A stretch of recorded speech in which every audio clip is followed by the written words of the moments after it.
Online students will take all your doubts at the end of this session. Good morning, participants, and good morning, Venu. Thank you for accepting and participating for today's session. The agenda of the session would be Sir will speak about the exam, major dynamics of the exam, limits of the exam, how to prepare, how to balance. So మీరు అనుకుంటున్నా sir ఏ విధంగా prepare అయ్యారు, okay, tricks ఏంటి, tips ఏంటి, వీటికంటే కూడా ఏమి avoid చేయాలి, so ఇంకా తను ఈ ప్రిపరేషన్ టైంలో ఏమేమి నేర్చుకున్నారు, ఇవంతా కూడా మీతో షేర్ చేసుకుంటారు. షేర్ చేసుకున్న తర్వాత మీకు ఏదైనా ఇంకా పర్టికులర్గా డౌట్స్ ఏమన్నా ఉన్నా, సబ్జెక్ట్ డౌట్స్ కానీ స్పెసిఫిక్ డౌట్స్ కానీ, లేదు మీ ఏదైనా ఇంకొక క్వశ్చన్ మీకు సంబంధించిన ఏదైనా ఉన్నా కానీ will take at the end of the session. So good morning once again and let me congratulates and welcome. So because he has promised last time also, whenever the students of Civic Center wants to speak with me, I'm available, I can interact and I'll motivate them throughout the exam preparation. So it's very heartening to welcome again Mr. Venu. So అది daily test అయినా, weekend test అయినా, any test you take it, దాంట్లో మీకు ఎన్ని questions correct పెట్టాము, remaining క్వశ్చన్స్ని explanation options చూసుకొని మీరు ఇంప్రూవ్ చేసుకుంటే స్కోర్ అనేది ఇంప్రూవ్ అవుతుంది.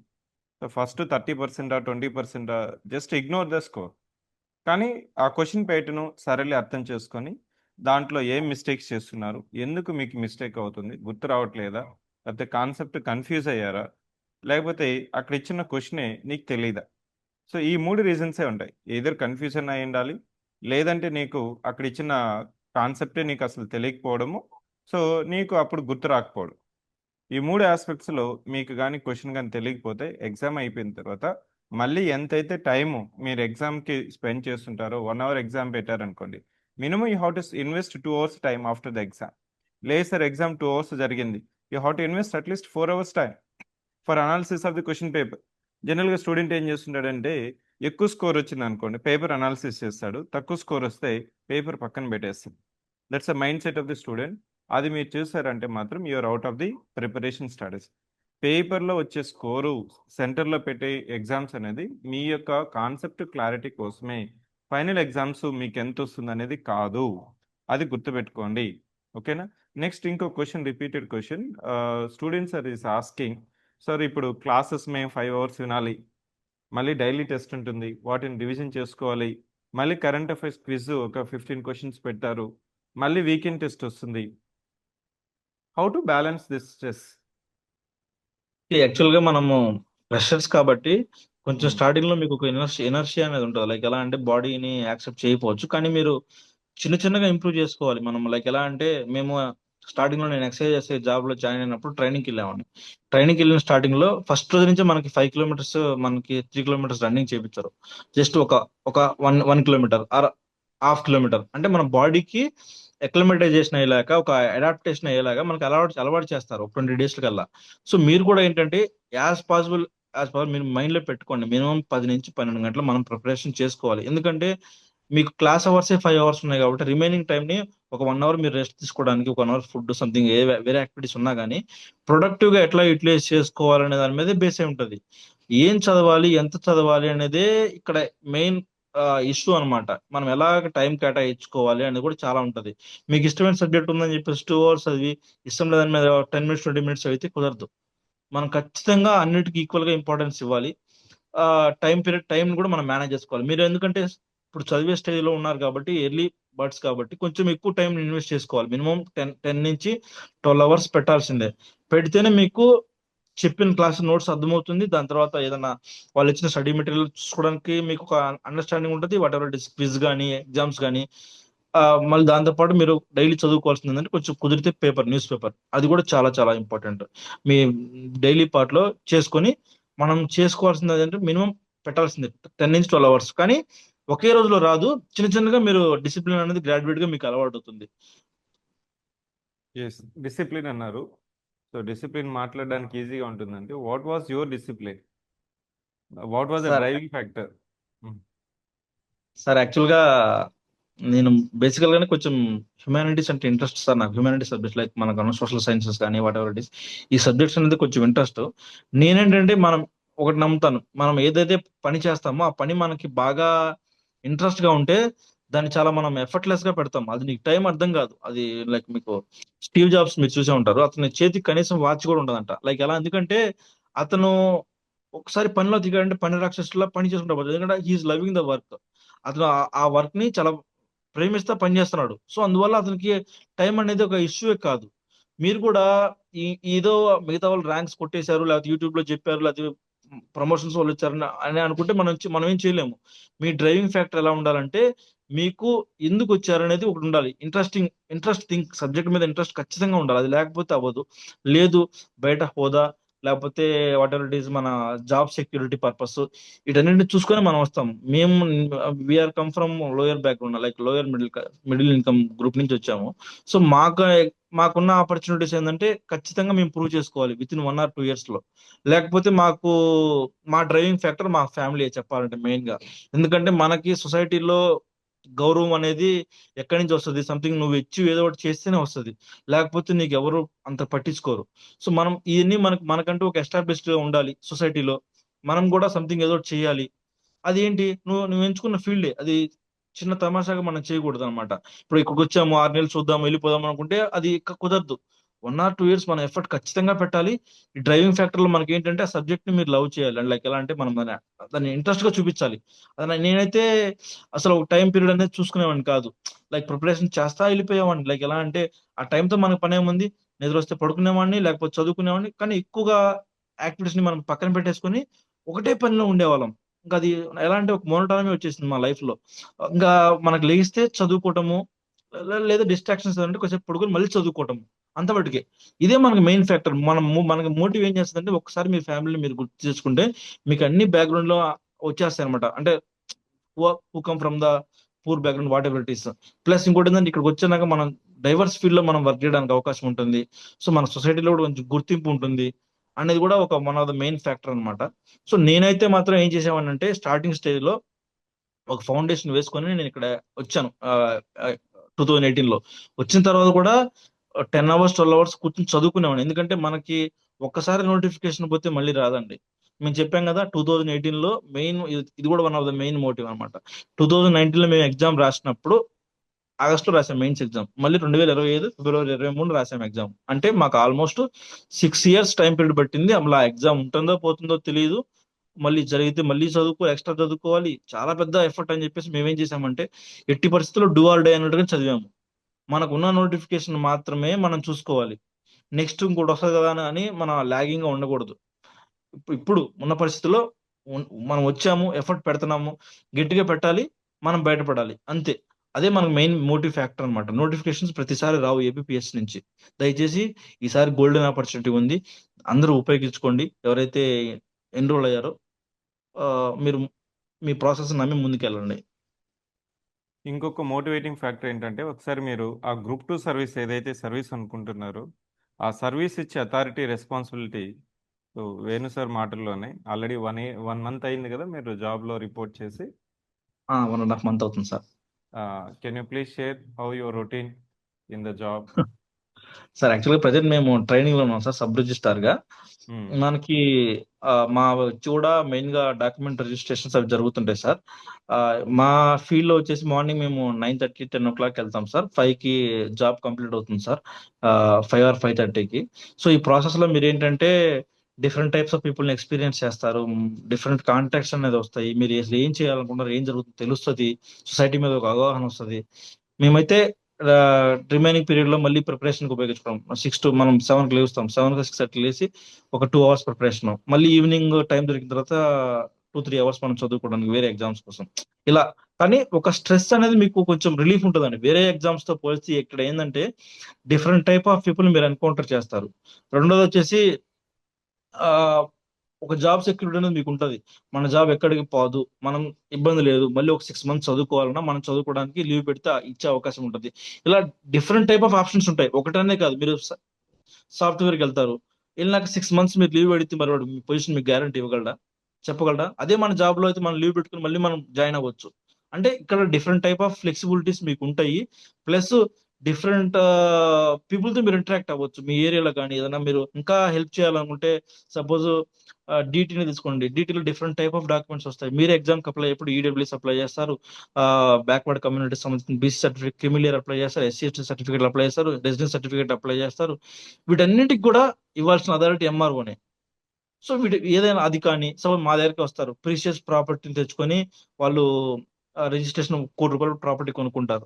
ఆ ప్రాపర్టీని మేము రిజిస్ట్రేషన్ చేయాలి. ఎంత జాగ్రత్తగా చేస్తే వాళ్ళు మమ్మల్ని ఎప్పుడైనా మంచిగా చేయడానికి గుర్తుపెట్టుకుంటారు అనమాట. ఎప్పుడైనా సరే మన బాధ్యత కూడా అది చేయటము.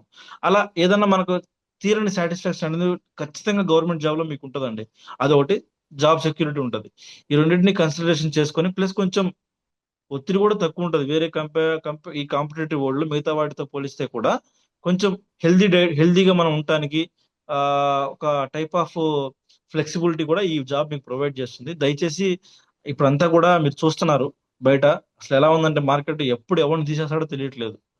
కల్లోలంగా ఉంది. ఎలా ఎలా అంటే ఆంథ్రోపిక్ వల్ల కావచ్చు, చాట్ జీపీటీ వల్ల కావచ్చు, అందరూ ఇండస్ట్రీస్ అన్ని కూడా ఏం చేస్తున్నాయంటే సింపుల్ గా వాళ్ళు దే ఆర్ ప్రైవేట్ ఇండస్ట్రీస్ ఏం చేస్తాయి, they go by motive, profit motive ఉంటుంది. స్టాక్ మార్కెట్ లో వాళ్ళు Q1 నుంచి Q2 వచ్చేసరికి Q1 నుంచి క్వార్టర్ వచ్చి వాళ్ళు ఎక్కువ చూపించుకోవాలి ప్రాఫిట్స్ అనేది. అది ఎప్పుడు చూస్తుంది, మ్యాన్ పవర్ అనేది ఇన్వెస్ట్మెంట్ తక్కువ చేసి టెక్నాలజీ మీద ఇన్వెస్ట్మెంట్ చేస్తున్నారు. ఇప్పుడు మెటా కానీ అమెజాన్ కానీ ఏ కంపెనీలు అయినా సరే మీరు చూస్తే ఆ టాప్ కంపెనీస్ గూగుల్లో కూడా మనకు ఆపర్చునిటీ వస్తే ఈ రోజుల్లో మనం ఉండే అవకాశం లేదనమాట.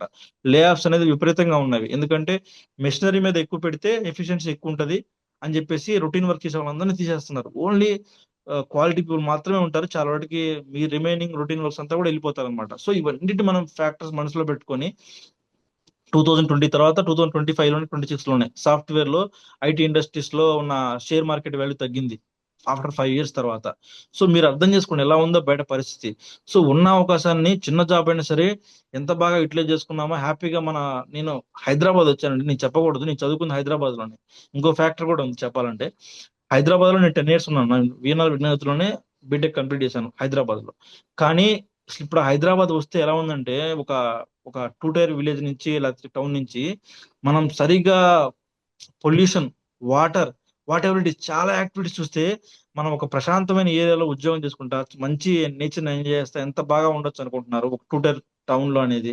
దయచేసి మీరు ఇవన్నీ ఫ్యాక్టర్స్ దృష్టిలో పెట్టుకొని అక్కడే ఉండిపోకుండా మంచిగా మీరు ఒక ఉన్న ఉన్న జాబ్ క్యాలెండర్ లో మంచి జాబ్ కొట్టి మంచి పొజిషన్ ఉండాలని మేము కోరుకుంటున్నాం. మీ మీ ఫ్యామిలీ, మీ సొసైటీలో ఉన్న రెస్పెక్ట్ అండ్ మీ జాబ్ మీద మీకు సబ్జెక్ట్ మీద ఇంట్రెస్ట్, ఈ మూడు మిమ్మల్ని డ్రైవ్ చేస్తాయి. దయచేసి ఈ 3 ఫ్యాక్టర్స్ మైండ్ లో పెట్టుకుని బాగా ప్రిపేర్ అవ్వండి. మెయిన్స్కి వచ్చిన తర్వాత సబ్జెక్ట్ స్పెసిఫిక్ క్వశ్చన్స్ కొన్ని. మెయిన్స్లో మనకి 2 పేపర్లు ఉన్నాయి, 4 సబ్జెక్ట్స్ ఉన్నాయి. ఈ 4 సబ్జెక్ట్స్లో ఒక స్టూడెంట్కి ఒకటి స్ట్రాంగ్ ఉంటుంది, ఒకటి వీక్ ఉంటుంది, ఒకటి ఎందుకురా ఈ సబ్జెక్టు అనే ఒక ఇది కూడా ఉంటుంది. సో మీరు లాస్ట్ టైం కూడా ఒక ఎగ్జాంపుల్ చెప్పారు. ఈ 4 సబ్జెక్ట్స్ని ఏ విధంగా ట్రీట్ చేయాలి, ఏ విధంగా ఇంప్రూవ్ చేసుకోవాలి. ఎస్ సరే, యాక్చువల్ గా ఇప్పుడు మనకు మెయిన్స్ అనేది చాలా ఇంపార్టెంట్ అండి. మనకున్న 4 సబ్జెక్ట్స్ ఏదైతే 4 టాపిక్స్ ఉన్నాయి కదా, ఆ 4 టాపిక్స్ చాలా ఇంపార్టెంట్. ఎంత ఇంపార్టెంట్ అంటే సపోజ్ ఆ మనకి ఒక పేపర్ లో నేను ఒక అబ్బాయిని చూశాను 2018 లో ఉన్నప్పుడు, మేము ఫస్ట్ టైం రాసినప్పుడు 270 మార్క్స్ దాకా వచ్చాయి అతనికి. కానీ ఫస్ట్ పేపర్ లో ఆల్మోస్ట్ 110 ఆర్ 120 స్కోర్ చేశాడు. అంటే 3 పేపర్స్ అప్పుడు. ఒక ఎకానమీ పేపర్ లో మాత్రమే అతనికి 40 మార్క్స్ వచ్చాయి. అంటే ఆల్మోస్ట్ 2 పేపర్స్ లో వచ్చేసి 200 పైన 230 స్కోర్ చేశాడు. కానీ ఆ 40 మార్క్స్ వల్ల అతను అసలు లేకుండా పోయాడు లిస్ట్ లోనే. సో మనం ఈసారి కూడా అంతే. మేమేం చేసామంటే 4 సబ్జెక్ట్స్ ని actually we treated like a children's అనమాట. నలుగురిని 4 పిల్లల్లాగా చూసుకున్నాం. లైక్ ఎలా అంటే ఇప్పుడు దాంట్లో ఒకడు స్ట్రాంగ్ అయి ఉండొచ్చు, నలుగురు పిల్లలు ఉంటే వాళ్ళు అంత ఈక్వల్ గానే ఉండాలన్నమాట. నలుగురు కొంచెం డిఫరెంట్ మైండ్ సెట్ తో ఉంటారు. ఎవడైతే వీక్ గా ఉన్నాడో వాడిని మనం ఎక్కువ కేర్ తీసుకుంటాం. సపోజ్ మనకి ఎకానమీ వీక్, దాన్ని మనం ఏం చేయాలి, ఎక్కువ కేర్ తీసుకోవాలి. ఇంకొక ఇంకొక ఎవరైతే కిడ్ బాగా చదువుతాడో, బాగా ఇంప్రూవ్ అవుతాడో వాడిని మనం కొంచెం పర్లేదు, వాడి మీద మన కాన్ఫిడెన్స్ అనేది ఉంటుంది. మనం వదిలేయాల్సిన పర్లేదు, మనం వాడిని కేర్ తీసుకుంటాము. సో ఏదైతే మనకు వీక్ గా ఉందో దాన్ని మనం ఎక్కువ ఫోకస్ చేయాలి. దాన్ని ఎక్కువ ఫోకస్ చేస్తే ఏమవుతుందంటే మినిమం మార్క్స్ అనేది వస్తాయి అనమాట. నా ఎక్స్పీరియన్స్ ఏంటంటే, నేను పేపర్ 1 లో నా స్ట్రాంగ్ ఏరియా అనమాట. అందరికి మోస్ట్లీ ఎవరైతే ఉన్నారో గ్రూప్ 2 ఆస్పిరెంట్స్ లో స్టాటిక్ సిలబస్ 3 or 4 బుక్స్ చదివితే మినిమం స్కోర్ చేసే పేపర్ పేపర్ 1. అది అందరికి తెలిసిన విషయమే. ఏది polity and AP history. AP పాలిటీకి వచ్చేసి లక్ష్మీకాంత్ బుక్, ఏపీ హిస్టరీకి వచ్చేసి ఒక 2-3 బుక్స్ చదువుకుంటే మనం ఎట్టి పరిస్థితుల్లో క్వశ్చన్స్ లో మనం 150కి 130-135 స్కోర్ చేసే అవకాశం మనకు ఉండే చాప్టర్ మన ఉన్న పేపర్ 1. అది అందరికీ అడ్వాంటేజ్ 90% నాకు తెలిసిన అందరికి. సో ఆ పేపర్ ని నేను చాలా జాగ్రత్తగా కేర్ తీసుకున్నాను అనమాట. ఏది పేపర్ 1 ని. నాకు ఆ పేపర్ లో 2 టైమ్స్ నేను ఫస్ట్ టైం రాసినప్పుడు 2018 లో ఉన్నప్పుడు 130 మార్క్స్ వచ్చాయి. ఈసారి రాసినా కూడా నాకు 130 మార్క్స్ 130.66 మార్క్స్ వచ్చాయి. సో నాకు అక్కడే మెజారిటీ ఆఫ్ ద స్కోర్ వచ్చింది అనమాట. రిమైనింగ్ వాళ్ళకి నాకు డిఫరెన్స్ ఎక్కడ ఉందంటే ఫస్ట్ పేపర్ లో ఉంది. పేపర్ 2 కూడా ఇంపార్టెంట్. ఎందుకు ఇంపార్టెంట్ అంటే పేపర్ 1 మార్క్స్ గెయిన్ చేయడానికి అయితే పేపర్ 2 లిస్ట్ లో ఉండడానికి. పేపర్ 2 అనేది మనం ఆ లిస్ట్ లో ఉండడానికి డిసైడ్ చేసే పేపర్ 2. పేపర్ 1 మార్క్స్ గెయిన్ చేయడానికి మాత్రం ఉపయోగపడుతుంది. అందువల్ల పేపర్ 2ని కూడా మీరు చాలా ఎక్కువ ఫోకస్ చేయాలి. కొంచెం డ్రై పేపర్ అండ్ ఎక్కువగా మనం మ్యాటర్ గ్యాదర్ చేసుకొని చదువుకోవాల్సిన పేపర్. ఏం చదవాలో ఏం చదవకూడదో చెప్పే పేపర్. మనకి సపోజ్ ఒక సింపుల్ గా, అది ఆల్రెడీ నేను లాస్ట్ టైం చెప్పాను. మీరు ఒక ఓషన్ లో వెళ్తుంటారండి. ఓషన్ లో వెళ్తున్నప్పుడు మీ దగ్గర కంపాస్ లేదు, ఏమీ లేదు. మీకు ఆ షిప్ కెప్టెన్ కూడా డైరెక్షన్ రూట్ తెలియదు. పసిఫిక్ ఓషన్ లో వెళ్తున్నారు. కానీ మీరు ఎంత దూరం వెళ్ళగలుగుతారు డైరెక్షన్ తెలియకుండా? మీ షిప్ లో లోడ్ చేసుకున్న సప్లైస్ అన్ని అయిపోతాయి. తర్వాత ఏమవుతుంది? సరైన స్ట్రాటజీ లేకపోతే ఆ సప్లైస్ అన్ని అయిపోయి సీసీకి వచ్చి మనం అంతా బోట్ లో ఉన్న వాళ్ళంతా కొంచెం ఇబ్బంది పడి లాస్ట్ కి ఇబ్బంది పడాల్సిన స్టేజ్కి వస్తుంది అనమాట. అదే మన దగ్గర ఒక టైప్ ఆఫ్ గైడెన్స్ లాగా compass or whatever it is, map, ఇవన్నీ GPS ఇవన్నీ మన దగ్గర ఉన్నాయనుకోండి, మనం ఈ దగ్గర ఉన్న ప్లేస్ కి రీచ్ అవుతాము. మన షిప్ లో ఉన్న సప్లిమెంట్స్ అనేవి మనం యూటిలైజ్ చేసుకుని మనం హ్యాపీగా ఉండగలుగుతాం. సేమ్ ఇక్కడ కూడా ఏం చదవాలి ఏం చదవకూడదు అని చెప్పే మెయిన్స్ అంత ఇంపార్టెంట్ అనమాట. అవి మనం ఖచ్చితంగా ఎలిమినేట్ చేసుకోవాలి. ఆ ఎలిమినేట్ చేసుకోలేకపోతే మాత్రం మీరు ఇబ్బంది పడతారు. ప్రతిదీ రామాయణం భారతంలో చదువుకుంటే మాత్రం మీకు ఏమవుతుందంటే ఇప్పటికీ సిలబస్ కంప్లీట్ అవ్వదు. దయచేసి తక్కువ చదవండి, ఎక్కువ రివైజ్ చేసుకోండి మెయిన్స్ టాపిక్స్ ఒకటికి మాత్రం. కానీ నెంబర్ ఆఫ్ టైమ్స్ రిపీట్ చేసుకోండి. కుదిరితే 2-3 ఫ్రెండ్స్ లాగా ఫామ్ అయ్యి మీకు డిస్కషన్ పెట్టుకోండి. లైక్ ఎలా అంటే ఆ డిస్కషన్ హెల్దీగా ఉండాలి. ఒకరి మీద ఒక ఈగో చూపించుకోవడానికో లేకపోతే నాకు రాలేదని వాడు అగతాలు చేయడానికో ఇలాగ ఉండకూడదండి. లైక్ ఎలా ఉండాలంటే ఒక హెల్పింగ్ నేచర్ లాగా ఉంటే ఏమవుతుందంటే సార్ని అడగలేని డౌట్లు కూడా మీలో మీరు డిస్కస్ చేసుకునే అవకాశం ఉంటుంది. లైక్ టీమ్ యాక్టివిటీ అనేది చాలా యూస్ఫుల్ అవుతుంది. సో దయచేసి ఆ టీమ్ యాక్టివిటీని మీరు బిల్డ్ చేసుకోండి. మెయిన్స్ ని నెంబర్ ఎంత ఎంత డిస్కషన్ చేసుకోగలిగితే అంత డిస్కషన్ చేయండి. మీరు ఎలా చదువుతారంటే ఒక టాపిక్ చదివినప్పుడు నేను అవతల వాడికి ఎక్స్ప్లెయిన్ చేయగలిగితే వాడికి అర్థం అవుతుందా అర్థం అవ్వట్లేదా అనే రేంజ్ లో మీరు చదవాలి. ఆ క్లారిటీ ఎలా ఉండదు. నేను చెప్పాల్సిన టాపిక్ నామినల్ జీడిపి టాపిక్ ఉందనుకోండి. నామినల్ జీడిపి అనేది మనం ఏదైతే ఒక బేస్ ఇయర్ ని తీసుకోకుండా ఎవ్రీ ఇయర్ జరిగే ఇన్ఫ్లేషన్ ని మన కన్సిడరేషన్ తీసుకుంటుంది అనమాట. సపోజ్ ప్రైస్ అనేది ఉంది, సపోజ్ 10 రూపీస్ ఉంది లాస్ట్ ఇయర్ పెన్ అనేది, ఈ ఇయర్ 15 రూపీస్ అయింది. లాస్ట్ ఇయర్ కి ఇయర్ కంటే ఇన్ఫ్లేషన్ మనకి ఎంత పెరిగిందో 5 రూపీస్ ఎక్స్ట్రా పెరిగిందంట. ఆ ఇన్ఫ్లేషన్ ని ఇక్కడ చూపిస్తుంది మనకి, ఎక్కడ నామినల్ జీడిపిలో. అదే రియల్ జీడిపిలో అనుకోండి, మీకు ఆ లేకుండా ఒక బేస్ ఇయర్ తీసుకుంటారు. మనకి ఇప్పుడు బేస్ ఇయర్ 2023 వచ్చింది రీసెంట్ గా. అంతకుముందు 2011 ఉండేది. ఆ బేస్ ఇయర్ బేస్ చేసుకుని ఇన్ఫ్లేషన్ ని లేకుండా మనకు ఆ ఇయర్ని బట్టి ఎంత ఉందని చూసుకుంటారు అనమాట. ఇలా ఒక టాపిక్ ని మీరు చదువుకున్నారంటే అది అవతల వాడికి ఎంత లూసిడ్ గా అర్థమయ్యేలాగా మీరు చెప్పగలుగుతున్నారు అనే బేసిస్ మీద మీకు ఉండాలి. అంత క్లారిటీ ఉంటేనే మీకు ఎగ్జామ్ హాల్లో పేపర్ ఎలా ఇచ్చినా పెట్టగలుగుతారు. చిన్న చిన్న క్వశ్చన్లు ఇచ్చారండి మొన్న ఎగ్జామ్ హాల్లో, కానీ అందరూ 270 280 మార్క్స్ చెప్పారు. మేము ఎగ్జామ్ రాసాక మాకు తెలుసు ఎంత వస్తాయి మార్క్స్ అనేది. మినిమం కాన్సెప్చువల్ క్లారిటీ లేకపోయినాయి. జీడిపి డిఫ్లేటర్ అంటే పెట్టలేని వాళ్ళు చాలా మంది ఉన్నారు ఎగ్జామ్ హాల్లో. సో మనము దయచేసి ఏదేదో పుస్తకాలు చదవాల్సిన పని లేదు. Stick to the basic source. బాగా నేర్చుకోండి. అవతల వాడికి మనం చెప్పేది అర్థమవుతుందా లేదా చూసుకోండి. టీమ్ యాక్టివిటీ బిల్డ్ చేసుకోండి. 2-3 ఉంటే మంచిగా డిస్కషన్ చేసుకోండి. దయచేసి 4 టాపిక్స్ ఉన్నాయంటే 4 టాపిక్స్ ని మీరు బాగా పర్ఫెక్ట్ గా చదవండి. ఏపీ హిస్టరీ బాగా చదివేశారు. చదివేసిన తర్వాత మీకు ఆ క్వశ్చన్ లో బాగా టఫ్ వచ్చిందండి. కానీ ఎకానమీ ఎస్ఎన్డి పేపర్ చాలా ఈజీగా వచ్చింది. అప్పుడు మీరు ఏం చేస్తారు? మీరే కదా ఇబ్బంది పడేది. అంటే మనం ఎప్పుడైనా సరే మనకు చెప్తారు కదా, అన్ని ఎగ్స్ ఒక బాక్స్ లో పెట్టద్దని, don't put all eggs in one box అని చెప్పేసి. అలాంటప్పుడు మనం డిస్ట్రిబ్యూట్ చేయాలి వాటిని. అదే ఒక దగ్గర ఒకటి పగిలిపోయిన మిగతా మనకు ఉపయోగపడినట్టు 4 టాపిక్స్ మీద మీరు స్ట్రెస్ చేయండి ఖచ్చితంగా. ఆ స్ట్రెస్ చేస్తేనే ఎక్కడో ఆడ మనం సేవ్ అవుతాము. అలా కాకుండా మీరు కొన్ని టాపిక్స్ చదువుకొని మీరు వెళ్ళారంటే మాత్రం మీరు చాలా ఇబ్బంది పడతారు. ఆ 4 టాపిక్స్ ని బాగా కేర్ తీసుకోండి. దయచేసి మీరు నెగ్లిజెంట్ చేయమాకండి. ఎకానమీ టఫ్గా ఉంటే ఎకానమీనే ఎక్కువ ఫోకస్ చేసుకోండి. ఎకానమీని బాగా అర్థం సార్ని అడగండి. ఇది అర్థం కాలేదు సార్ టాపిక్ అని వెళ్ళి అడగండి. మీరు సార్ వాళ్ళని ఖచ్చితంగా మనం వెళ్ళి అడిగితే అండి వాళ్ళు ఖచ్చితంగా ఎక్స్ప్లెయిన్ చేస్తారు. క్లాస్లో అర్థం అంటే క్లాస్లో అంతమందికి చెప్పలేకపోవచ్చు, లిమిటెడ్ టైం పీరియడ్ ఉండొచ్చు. కానీ అయిపోయిన తర్వాత మీ డౌట్స్ అనేది తెలుసుకోండి, ఖచ్చితంగా అడగండి, మీకు బాగా ఎక్స్ప్లెయిన్ చేస్తారు కూడా. సో ఇక్కడ 4 సబ్జెక్ట్స్ని 4 చిల్డ్రన్గా మీరు ట్రీట్ చేయాలి. సో మీరు ఎట్లయితే ఈ 4 సబ్జెక్ట్స్ మీద ఒకటి స్ట్రాంగ్ ఉన్న దాన్ని ఆ స్ట్రెంగ్త్ అనేది రిఫ్లెక్ట్ అవ్వాలి. పేపర్ 1లో రిఫ్లెక్ట్ అవుతుంటుంది. పేపర్ 2కి వచ్చిన తర్వాత సైన్స్ అండ్ టెక్నాలజీ, మీకు ఎకానమీ పేపరు జనరల్గా పోస్ట్పోన్ చేస్తూ పోతూ ఉంటారు, ప్రయారిటీ ఇవ్వరు. ఎప్పుడైతే నువ్వు పోస్ట్పోన్ చేసుకుంటూ పోతున్నావో ఆ సబ్జెక్ట్లో నీకు మార్క్స్ కూడా తక్కువ వచ్చే స్కోప్ అనేది ఉంటుంది. సో పేపర్ 2ని మీరు ఇంప్రూవ్ చేసుకోవాలి. పేపర్ 1లో మీ యొక్క స్ట్రెంగ్త్ అనేది రిఫ్లెక్ట్ అవ్వాలి. సో ఇక్కడ ఇంకొక కామన్ క్వశ్చన్ ఏంటంటే మనకి కరెంట్ అఫైర్స్ మెయిన్స్లో లేదు అని ఫ్రెషర్స్ అడుగుతూ ఉంటారు. So what is your response to that one? ఎందుకంటే పేపర్ 1లో మనకి ప్రిలిమ్స్లో 5 సబ్జెక్ట్స్ ఉన్నాయి. అక్కడ కరెంట్ అఫైర్స్కి 30 మార్క్స్ అని చెప్పారు. ఇక్కడ మెయిన్స్లో 4 సబ్జెక్ట్స్ మెన్షన్ చేశారు, ఎక్స్ప్లిసిట్గా కరెంట్ అఫైర్స్ లేదు అని అనుకుంటున్నారు. So can you respond to that question? Sir యాక్చువల్గా ఇందాక పాయింట్ చెప్పడం మర్చిపోయాను సార్. మీరు దయచేసి అన్ని సబ్జెక్ట్స్ మీద 300కి 300 మార్క్స్ రావాలని మీరు అంత ఎఫర్ట్ పెట్టాల్సిన పని లేదండి. దయచేసి మినిమం మార్క్స్ మనం స్కోర్ చేసుకోవాలి. నాకు మొన్న వచ్చిన మార్క్స్ 244 మార్క్స్, 244.66 మార్క్స్ వచ్చాయి. సో ఆ 244 మార్క్స్ కి నేనేం చేశాను, అన్ని టాపిక్స్ మీరు ఈవెన్ డిస్ట్రిబ్యూట్ చేయండి. 60 into 4 ఎంత వస్తాయి? 60 into 4 240 మార్క్స్. మనం ఏదో చదివేసి ఎక్కువగా సిలబస్ కవర్ అవ్వలేదు మనం ఫీల్ అవటము, ఇవన్నీ కాకుండా కొంచెం స్ట్రెస్ తగ్గించుకొని ఏపీ పేపర్ 1 ఉందనుకోండి, మినిమం 130 మార్క్స్ తెచ్చుకోండి. పేపర్ 2 ఉందనుకోండి, మినిమం 125 to 130 మార్క్స్. అంతవరకు మినిమం 250 మార్క్స్ మనం తెచ్చుకోవడానికి బాగా టార్గెట్ పెట్టుకోవాలి. పేపర్ని బట్టి మీకు అర్థమైపోతుంది ఆటోమేటిక్ గా. సో ఎక్కువగా స్ట్రెస్ చేసుకుని ఈ టాపిక్ కవర్ అవ్వలేదు, ఇంకా చదవాలని చదువుకోకపోతే అక్కడ ఈజీగా ఉండే టాపిక్లు కూడా మీరు కవర్ చేయలేరు వేరే దగ్గర.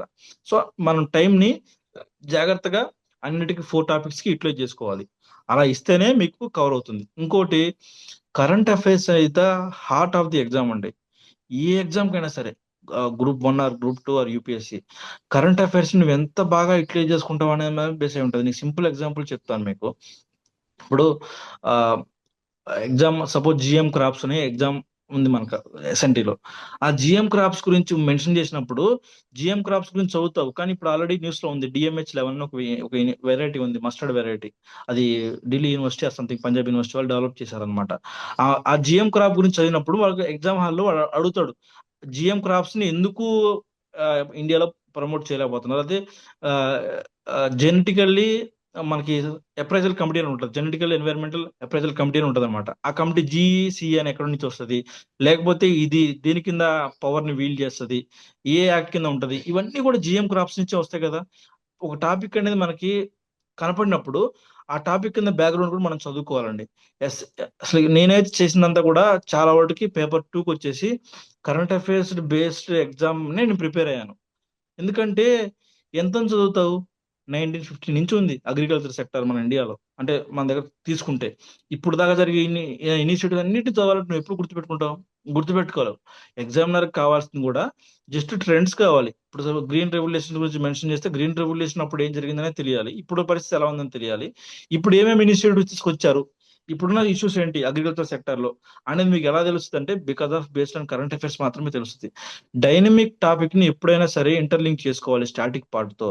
అది ఇంటర్లింక్ చేసుకోకపోతే మీరే ఇబ్బంది పడతారు. సపోజ్ పాలిటీ గురించే ఉందనుకోండి, రీసెంట్ గా 4 స్టేట్స్ కి ఎలక్షన్ జరిగినాయి. 4 స్టేట్స్ కి ఎలక్షన్ జరిగితే ఏ స్టేట్స్ లో ఎన్ని సీట్స్ ఉన్నాయో మనకి ఇంపార్టెంట్. ఆడ జరిగే సపోజ్ కండక్ట్ చేస్తుంది ఎవరు? EC, election commission of India. Election commission of India గురించి వచ్చినప్పుడు ఆర్టికల్ 2లో 324 నుంచి 329 దాకా ఎలక్షన్ కమిషన్ గురించి ఉంటుంది. యూనివర్సల్ అడల్ట్ ఫ్రాంచైజీ గురించి ఉంటుంది. మనం ఓటు వేయాలి కదా ఎలక్షన్ లో, ఓటింగ్ ప్రాసెస్ గురించి వచ్చినప్పుడు ఆర్టికల్ 326, ఆర్టికల్ 324 ఎలక్షన్ కమిషన్ గురించి. వాటి పవర్స్ ఏంటి, అసలు వేటి ద్వారా గవర్న్ అవుతున్నాయి, ఈ మోడల్ కోడ్ ఆఫ్ కండక్ట్ అంటే ఏంటి, దాంతోపాటు పీపుల్ రిప్రజెంటేటివ్ యాక్ట్ అని ఉంటుంది 1951 అని చెప్పేసి.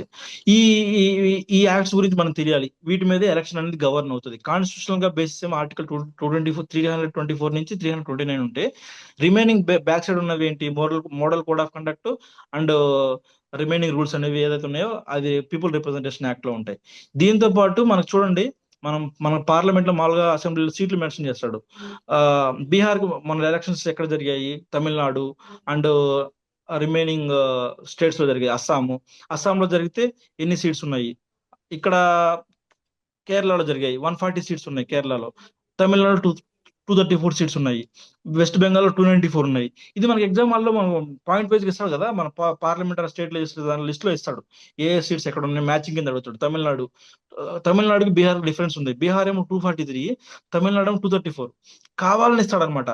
బీహార్ ఏం పైన పెడతాడు 234 అని, తమిళనాడు 243 అని పెడతాడు.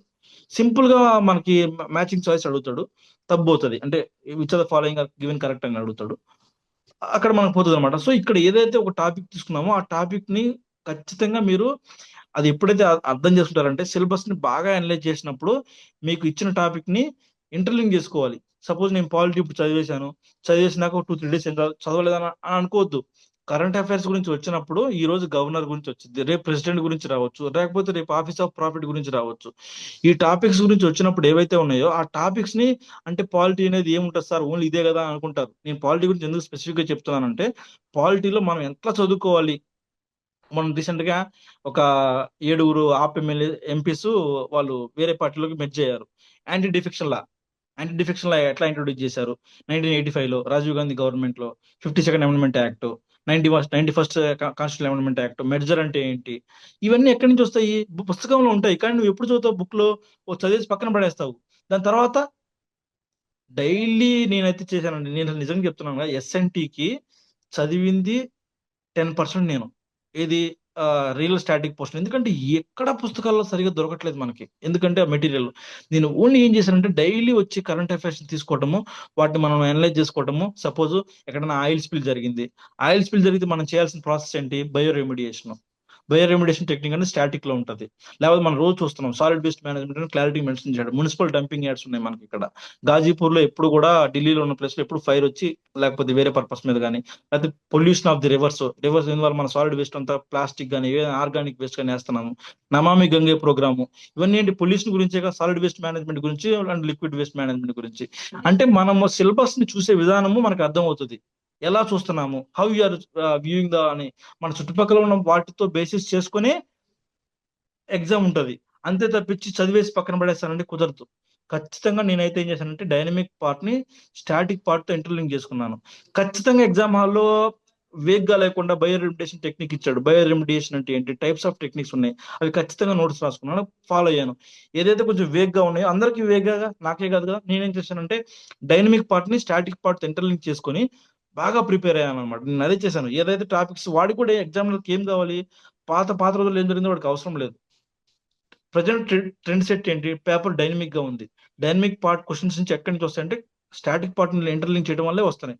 అది మీరు దయచేసి ఎకానమీ అయినా సరే, జిఎస్టీ మనం రీసెంట్ గా జిఎస్టీ గురించి కానీ, లేకపోతే జిఎస్టీ రేషనలైజేషన్ గురించి, లేకపోతే ఏదైనా కొత్తగా టాపిక్స్ ఇంట్రొడ్యూస్ చేశారా వాటి గురించి, డబ్ల్యూటీఓ మినిస్ట్రియల్ కాన్ఫరెన్స్ జరిగింది, అసలు డబ్ల్యూటీఓ అంటే ఏంటి, ఉరుగ్వే రౌండ్ ఆఫ్ టాక్స్ అంటే ఏంటి, ఇవన్నీ మనకి ఎక్కడ, ట్రిప్స్ అగ్రిమెంట్ గురించి కానీ, ఇవన్నీ ఎక్కడి నుంచి వస్తాయి మనకి.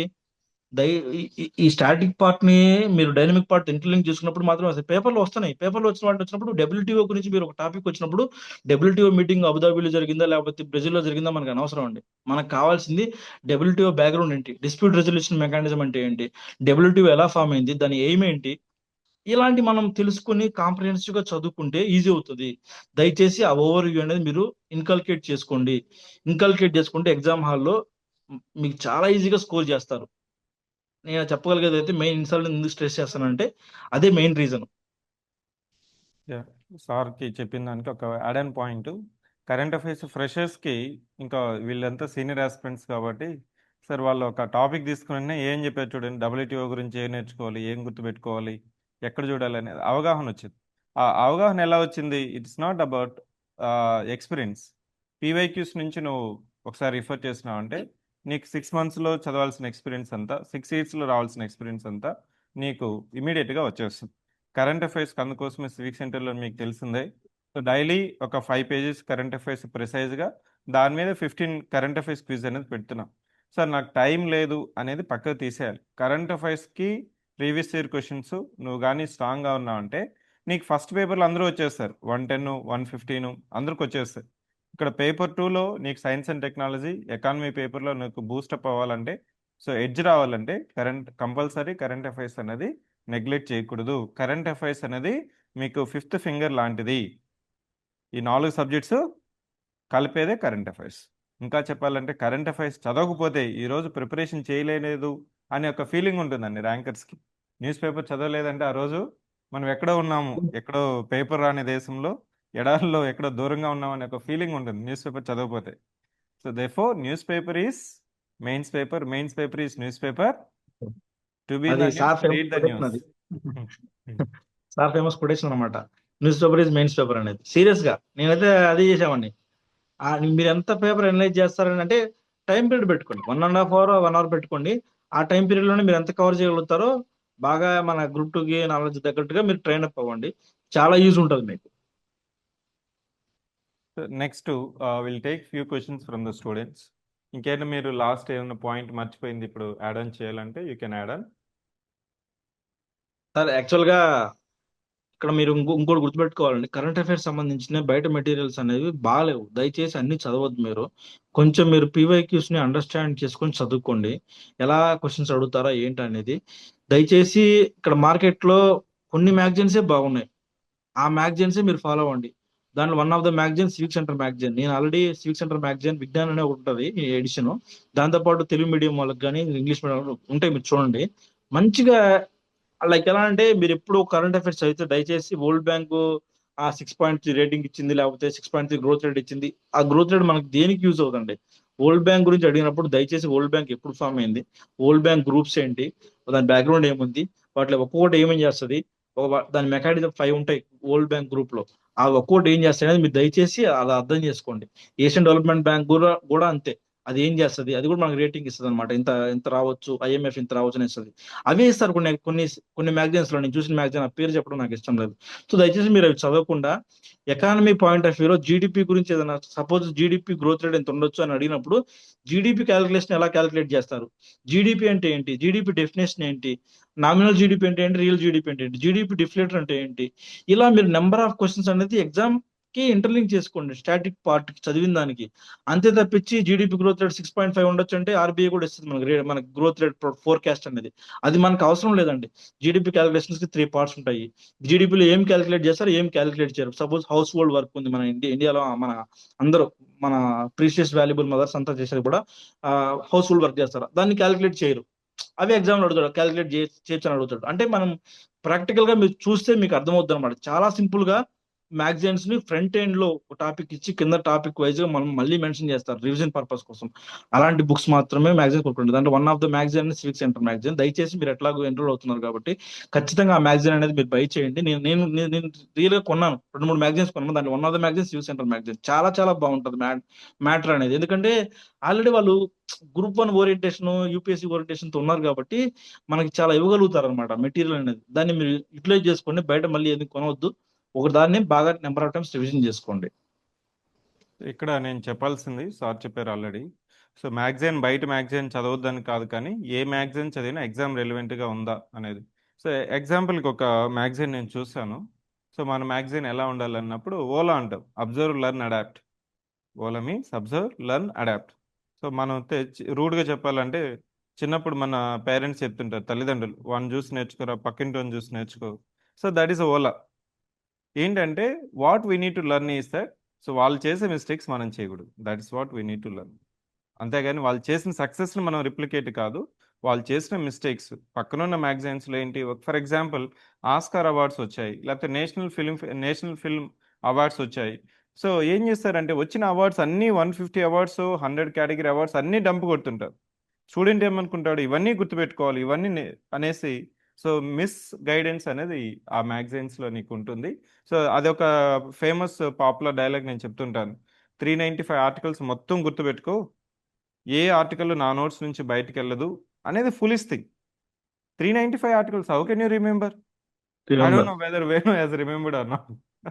లేదు సార్, ఓన్లీ నేను కొన్ని ఆర్టికల్స్ మాత్రమే అదే అంటున్నాను సార్. ఇక్కడ ఏంటంటే ఎగ్జామినేషన్ లో మనం హార్డ్ వర్క్ పెడుతున్నాం నువ్వు అనుకుంటాం అంతే. హార్డ్ వర్క్ పెట్టడం కాదు కావాల్సింది. మనం ఏంటంటే స్మార్ట్ వర్క్. ఏమి ఇంపార్టెంట్, ఏం అడుగుతారు, అసలు 264 నుంచి 300 దాకా ఆర్టికల్స్ ఎవడో తెలియదు. 90% నాకు తెలిసినందరికి మహా అయితే కాంటింజెన్సీ ఫండ్, లేకపోతే సమ్ అదర్ ఫండ్స్ కొన్ని ఉన్నాయి. అవి తప్పించి రిమైనింగ్ 280లో ఏమున్నాయి, 290లో ఏమున్నాయి ఎవరికి తెలియదు. సో మనకు కావాల్సింది ఏంటంటే, దయచేసి నేను అదే అంటున్నాను, పిల్లల్ని మిస్గైడ్ చేసే మెటీరియల్ కానీ లేకపోతే వాళ్ళు చెప్పేది కానీ నేను చూశాను. అందువల్ల మీకు ఫ్రెషర్స్ కి చాలా చాలా ఇంపార్టెంట్ గైడింగ్ లీడర్ అనేది. ఎంతవరకు చదువుకోవాలి, ఏం చదువుకోవాలి అనేది ఇంపార్టెంట్. ఆర్టికల్ 12 నుంచి 36 ఇంపార్టెంట్ ఫండమెంటల్ రైట్స్. దాంట్లో మెయిన్ మెయిన్ ఆర్టికల్స్ అన్ని కొంచెం అవి మనం ఫోకస్ చేసుకోవాలి. దాని తర్వాత డిపిఎస్పి ఇంపార్టెంట్. సో అంతే తప్పించి మీరు దయచేసి ఏమి పడితే అవి చదువుకొని వెళ్ళారనుకోండి, ఎగ్జామ్ హాల్లో ఎవరు బర్డన్ గా ఫీల్ అయ్యేది?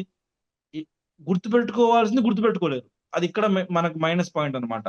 ఎక్కువ బర్డన్ అయి మనం వెళ్ళామంటే మనకు అవసరమైన దానికంటే అవసరమైనది ఎక్కువ గుర్తుపెట్టే ఏమవుతుంది, మనం ఎక్కువగా స్ట్రెస్ అవుతాము, కన్ఫ్యూజన్ వస్తుంది, మనం ఎగ్జామ్ వల్ల మార్క్స్ కూడా పోయే అవకాశం ఉంటుంది అనమాట. సో నేను ఫస్ట్ లోనే క్లారిటీగా మెన్షన్ చేశాను మీకు. అందుకనే mentorship and guidance is very important for any for aspirant to success అనమాట. అంటే నీకు ఎగ్జాంపుల్స్ తెలిస్తే పర్లేదు, నేను కూడా మరి నాకు తెలిస్తే నేను 2-3 years లో అయిపోయేది కదా. 6-7 years నాకు పెట్టాల్సిన అవసరం లేదు. సో తక్కువ టైం పీరియడ్ లో అవ్వాలంటే మనం ఏం చేయాలంటే, one of the focus serious గా ఉన్న వాళ్ళు ఖచ్చితంగా ఇన్స్టిట్యూట్ వాళ్ళ గైడెన్స్ తీసుకోండి. వాళ్ళ మెటీరియల్ కానీ లేకపోతే వాళ్ళ గైడెన్స్ తీసుకుని మీకు ఖచ్చితంగా యూజ్ అవుతుంది. దయచేసి అది అర్థం చేసుకోండి. ఏది పడితే అది చదవద్దు. సార్ అన్నట్టు 365 ఆర్టికల్స్ ఎవరికి గుర్తుండవు, ఇంపాసిబుల్. అది గుర్తుపెట్టుకున్నామంటే వాడు ఇంకో దగ్గర మర్చిపోతాడు వేరే విషయాలు. అది అలాగా మనం 4 సబ్జెక్ట్ మీద ఫోకస్ చేయాలి. కాబట్టి 4 సబ్జెక్ట్, సపోజ్ బిరుదులు ఉన్నాయండి ఏపీ హిస్టరీలో, ఒక రాజుకు వచ్చేసి ఒక 20 బిరుదులు ఉంటాయి. అంటే అతను ఏపీ హిస్టరీ క్లాస్ ని ఒక 20 ఏళ్ళ నుంచి చెప్తున్నాడు అండి, 10 ఏళ్ళ నుంచి చెప్తున్నాడు. అతను చెప్పగలడు. అతను పిల్లలకు కూడా కావాల్సింది ఇదే, రామాయణ మహాభారతం లేకపోతే ఎక్కువ స్టోరీలే కావాలి. నిజంగా క్లాస్ సబ్జెక్ట్స్ నోట్స్ ఎవరికి అవసరం లేదు. ఎవరైనా మంచిగా అంత గుర్తుపెట్టుకోవద్దు అంటే ఈయన చదవద్దు అన్నాడు అని అనుకుంటారు. అతను క్లాస్ చెప్పడమే అతను మెయిన్ ఎయిమ్. 15 years నుంచి ఆ ఏపీ హిస్టరీలో నలిగిపోయి ఉన్నాడు అనమాట. అతను లేబడినే చెప్తాడు. కానీ మనం ఆస్పిరెంట్ 6 months చదువుతాం. యూపీఎస్సీలో క్లారిటీ మెన్షన్ చేశాడు, we need required subject knowledge not master mind అనమాట. లైక్ ఉంటది ఎన్వైర్న్మెంట్ సపరేట్ గా మెన్షన్ చేసి ఉంటారు అనమాట. మాకు సబ్జెక్ట్ ఎక్స్పర్టైజ్ కాదు, జస్ట్ నాలెడ్జ్ కావాలని ఉంటుంది. అలానే మనకు కూడా కావాల్సింది నాలెడ్జ్ మాత్రమే. ఆ నాలెడ్జ్ ని ఎంత తక్కువ టైంలో మనం గ్యాదర్ చేస్తామనేది ఇంపార్టెంట్. ఒక రాజుకి 20 బిరుదులు ఉంటాయి. ఆ 20 బిరుదులు నువ్వు గుర్తుపెట్టుకుంటావా? ఎంతమంది రాజులు ఉన్నారు సో మనకి ఏపీ హిస్టరీలో 17th century దాకా కూడా? అది ఇంపాసిబుల్, గుర్తుండే అవకాశమే లేదు. అందువల్ల మనం మెయిన్ మెయిన్ గా ఎవరైతే కింగ్స్ ఉన్నాయో వాళ్ళ వాటికి కొన్ని కొన్ని మెయిన్ ఇంపార్టెంట్ మీనింగ్ఫుల్ ఉన్నాయి, మనం గుర్తుపెట్టుకోవాలి. అదే what to read, what not to read అనేది అది మనం తెలుసుకోగలగాలి ఎగ్జామ్ పర్స్పెక్టివ్ లో. తెలియకపోతే ఇంకా నువ్వు ఎన్నాళ్ళు చదువుతూనే ఉంటావు, నీకు నాలెడ్జ్ ఉంటుంది. మాకంటే బయట బ్రహ్మాండమైన నాలెడ్జ్ వాళ్ళు ఉన్నారు. కానీ వాళ్ళకి డిస్ట్రాక్షన్స్ వల్ల, కాకపోతే అంటే కొన్ని కలిసి రాకపోవడం వల్ల, లక్ ఫ్యాక్టర్ లేకపోవడం వల్ల, వేరే కారణాల వల్ల కానీ, లేదా ఎక్కువ చదివేయడం వల్ల కానీ, ఇలాంటి కారణాల వల్ల కూడా వాళ్ళు మిస్ అయిపోయే అవకాశం ఉంటుంది అనమాట. సో మీరు ఆ తప్పులు చేయకుండా ఒక వేలో పద్ధతిగా తక్కువ మనం ఏం చదువుకోవాలి అనేది మీకు ఏది నేర్పుతుంది అంటే పీవైక్యూస్ నేర్పుతుంది. సిలబస్ తీసుకోండి, సార్ వాళ్ళ గైడెన్స్ తీసుకోండి. సార్ ఇక్కడ point I just want to underline that statement. Rank రావడానికి, అదేవిధంగా మీకు నాలెడ్జ్ ఉండడానికి, మీకంటే అంటే ర్యాంక్ వచ్చిన వాళ్ళకంటే చాలా బ్రహ్మాండమైన నాలెడ్జ్ ఉన్న వాళ్ళు చాలామంది ఉన్నారు. వాళ్ళు ఎగ్జామ్స్ ప్రిపేర్ అయ్యారు, ఎగ్జామ్ రాశారు, కానీ వాళ్ళు అనుకున్న సర్వీస్ రాలేదు. ఎందుకు ఎందుకు ఎందుకు అని ప్రశ్న చేసుకుంటే మాత్రం they're in the mind set. ఎందుకంటే దేవర్ ద టాపర్స్. యూనివర్సిటీలోను కాలేజీలోను వాళ్ళు గోల్డ్ మెడలిస్టులు, వాళ్ళు టాపర్స్. అక్కడ మొత్తం చదువుంటారు, పాసిబుల్ అవుతుంది. ఇక్కడ కూడా పుస్తకం లక్ష్మీకాంత్ 842 pages అండి. దాన్ని పట్టుకొని చదువుకుంటూ కూర్చుంటాడు ఫస్ట్ పేజ్ నుంచి లాస్ట్ పేజ్ వరకు. ఎగ్జామ్ ముందు రివిజన్ చేయగలవా? ఎగ్జామ్ ముందు క్లారిటీ వస్తుందా? రాదు. Definitely you'll be failing you. So demand of the exam first day నుంచి నేను ఎందుకు మల్టిపుల్ టైమ్స్ నేను చెప్పడమే కాదు, ర్యాంకర్స్ నుంచి ద్వారా కూడా మీకు చెప్పిస్తున్నది ఏంటంటే, మధ్య మధ్యలో ఈ పద్ధతి కానీ ఫాలో అయితే ఏంటి, పీవైక్యూస్ చూడడము, క్వశ్చన్స్ ఎంసీక్యూస్ సాల్వ్ చేయడము, కరెంట్ అఫైర్స్ చూడడము, నీకున్న 10 hours just 8 months is more than enough. అది తెలుసుకోవడానికే సో చాలా మందికి టైం పడుతుంది. అది మీరు మళ్ళీ నేను ఎక్స్పెరిమెంటేషన్ చేస్తాను, ట్రయల్ చేస్తాను, ఎగ్జామ్ రాసిన తర్వాత నేర్చుకుంటాను అంటే ఒక అటెంప్ట్ అయిపోతుందండి. నెక్స్ట్ అటెంప్ట్ వచ్చేదానికి నో వన్ కెన్ గ్యారంటీ. ఇప్పుడు మీకు జాబ్ క్యాలెండర్ ఉంది, ప్రతి ఉగాదికి జాబ్ క్యాలెండర్ పడుతుంది అనేసి ఎప్పుడు రాజకీయ నాయకులు నమ్మకూడదు. First point. వచ్చిన అవకాశాన్ని మనం సద్వినియోగం చేసుకోవాలి. That's it. That's why my point. So ఇంకా ఇప్పుడు మనకి లిస్ట్ ఆఫ్ క్వశ్చన్స్ ఉన్నాయి, క్విక్గా నేను అడుగుతాను. సో మీకు ఆఫీసు టైం ఉందా? ఒక ఏమన్నా? పర్లేదు సార్, నేను ఈరోజు లీవ్ పెట్టాను sir, yeah. Available. So online students మీరు చాట్ బాక్స్లో అయినా మెసేజ్ చేయొచ్చు, లేదు అనుకుంటే మీరు హ్యాండ్ రైస్ చేస్తే ఐ అన్మ్యూట్.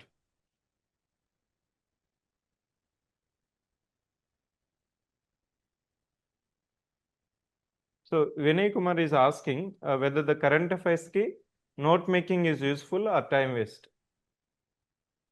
ఖచ్చితంగా యూజ్ అవుతుందండి. మీరు నోట్స్ రాసుకోండి. లైక్ ఎలా అంటే ఇస్రో గురించి మనకు సపోజ్ మన రీసెంట్ గా ఆ నిసార్ అనే శాటిలైట్ ని లాంచ్ చేశారు. ఆ నిసార్ శాటిలైట్ గురించి పేపర్ లో చాలా మెటీరియల్ ఇస్తాడు, మ్యాటర్ ఇస్తాడు. కానీ మొదలు నువ్వు నెంబర్ ఆఫ్ టైమ్స్ రివైజ్ చేసుకోవాలంటే కుదరదు నీకు. నిసార్ అంటే ఏంటి, NASA ISRO synthetic aperture radar, దానివల్ల యూజెస్ ఏంటి, అది ఒక observation meteorological whatever earth observation satellite, lower earth orbit లో పెట్టారు, ఎక్కడ పెట్టారు అంటే ఏంటి, ఎవరెవరు కొలాబరేషన్ అయ్యారు, దాంట్లో 2 టైప్ ఆఫ్ రాడార్స్ ఉంటాయి. ఆ రాడార్స్ అంటే ఎల్ రాడార్, ఎస్ రాడార్. ఆ 2 రాడార్ ని ఎవరు తయారు చేశారు అంటే ఇలాంటి మ్యాటర్ అంతా కూడా మనం గుర్తుపెట్టుకుంటే ఎగ్జామ్ పాయింట్ ఆఫ్ వ్యూలో మీకు బాగా గుర్తుంటది. ఆ సపోజ్ నేను ఎట్లా పెట్టినా అంటే ఎస్ రాడార్ అని గుర్తుపెట్టిన. ఎస్ అంటే ఇస్రోలో ఎస్ ఉంది కాబట్టి ఎస్ రాడార్ అనే వాళ్ళు ఇండియా వాళ్ళు తయారు చేశారు, ఇస్రో వాళ్ళు. ఎల్ రాడార్ అనేది వాళ్ళు ఇచ్చారు, ఎవరు, అమెరికా వాళ్ళు ఇచ్చారు. ఇది చాలా మోస్ట్ పవర్ఫుల్ శాటిలైట్. దీని గురించి మనం మినిమం క్రిస్ప్ నోట్స్ మనం తయారు చేసుకుని పెట్టుకోగలిగితే చాలా చాలా యూస్ఫుల్ అవుతుంది మీకు.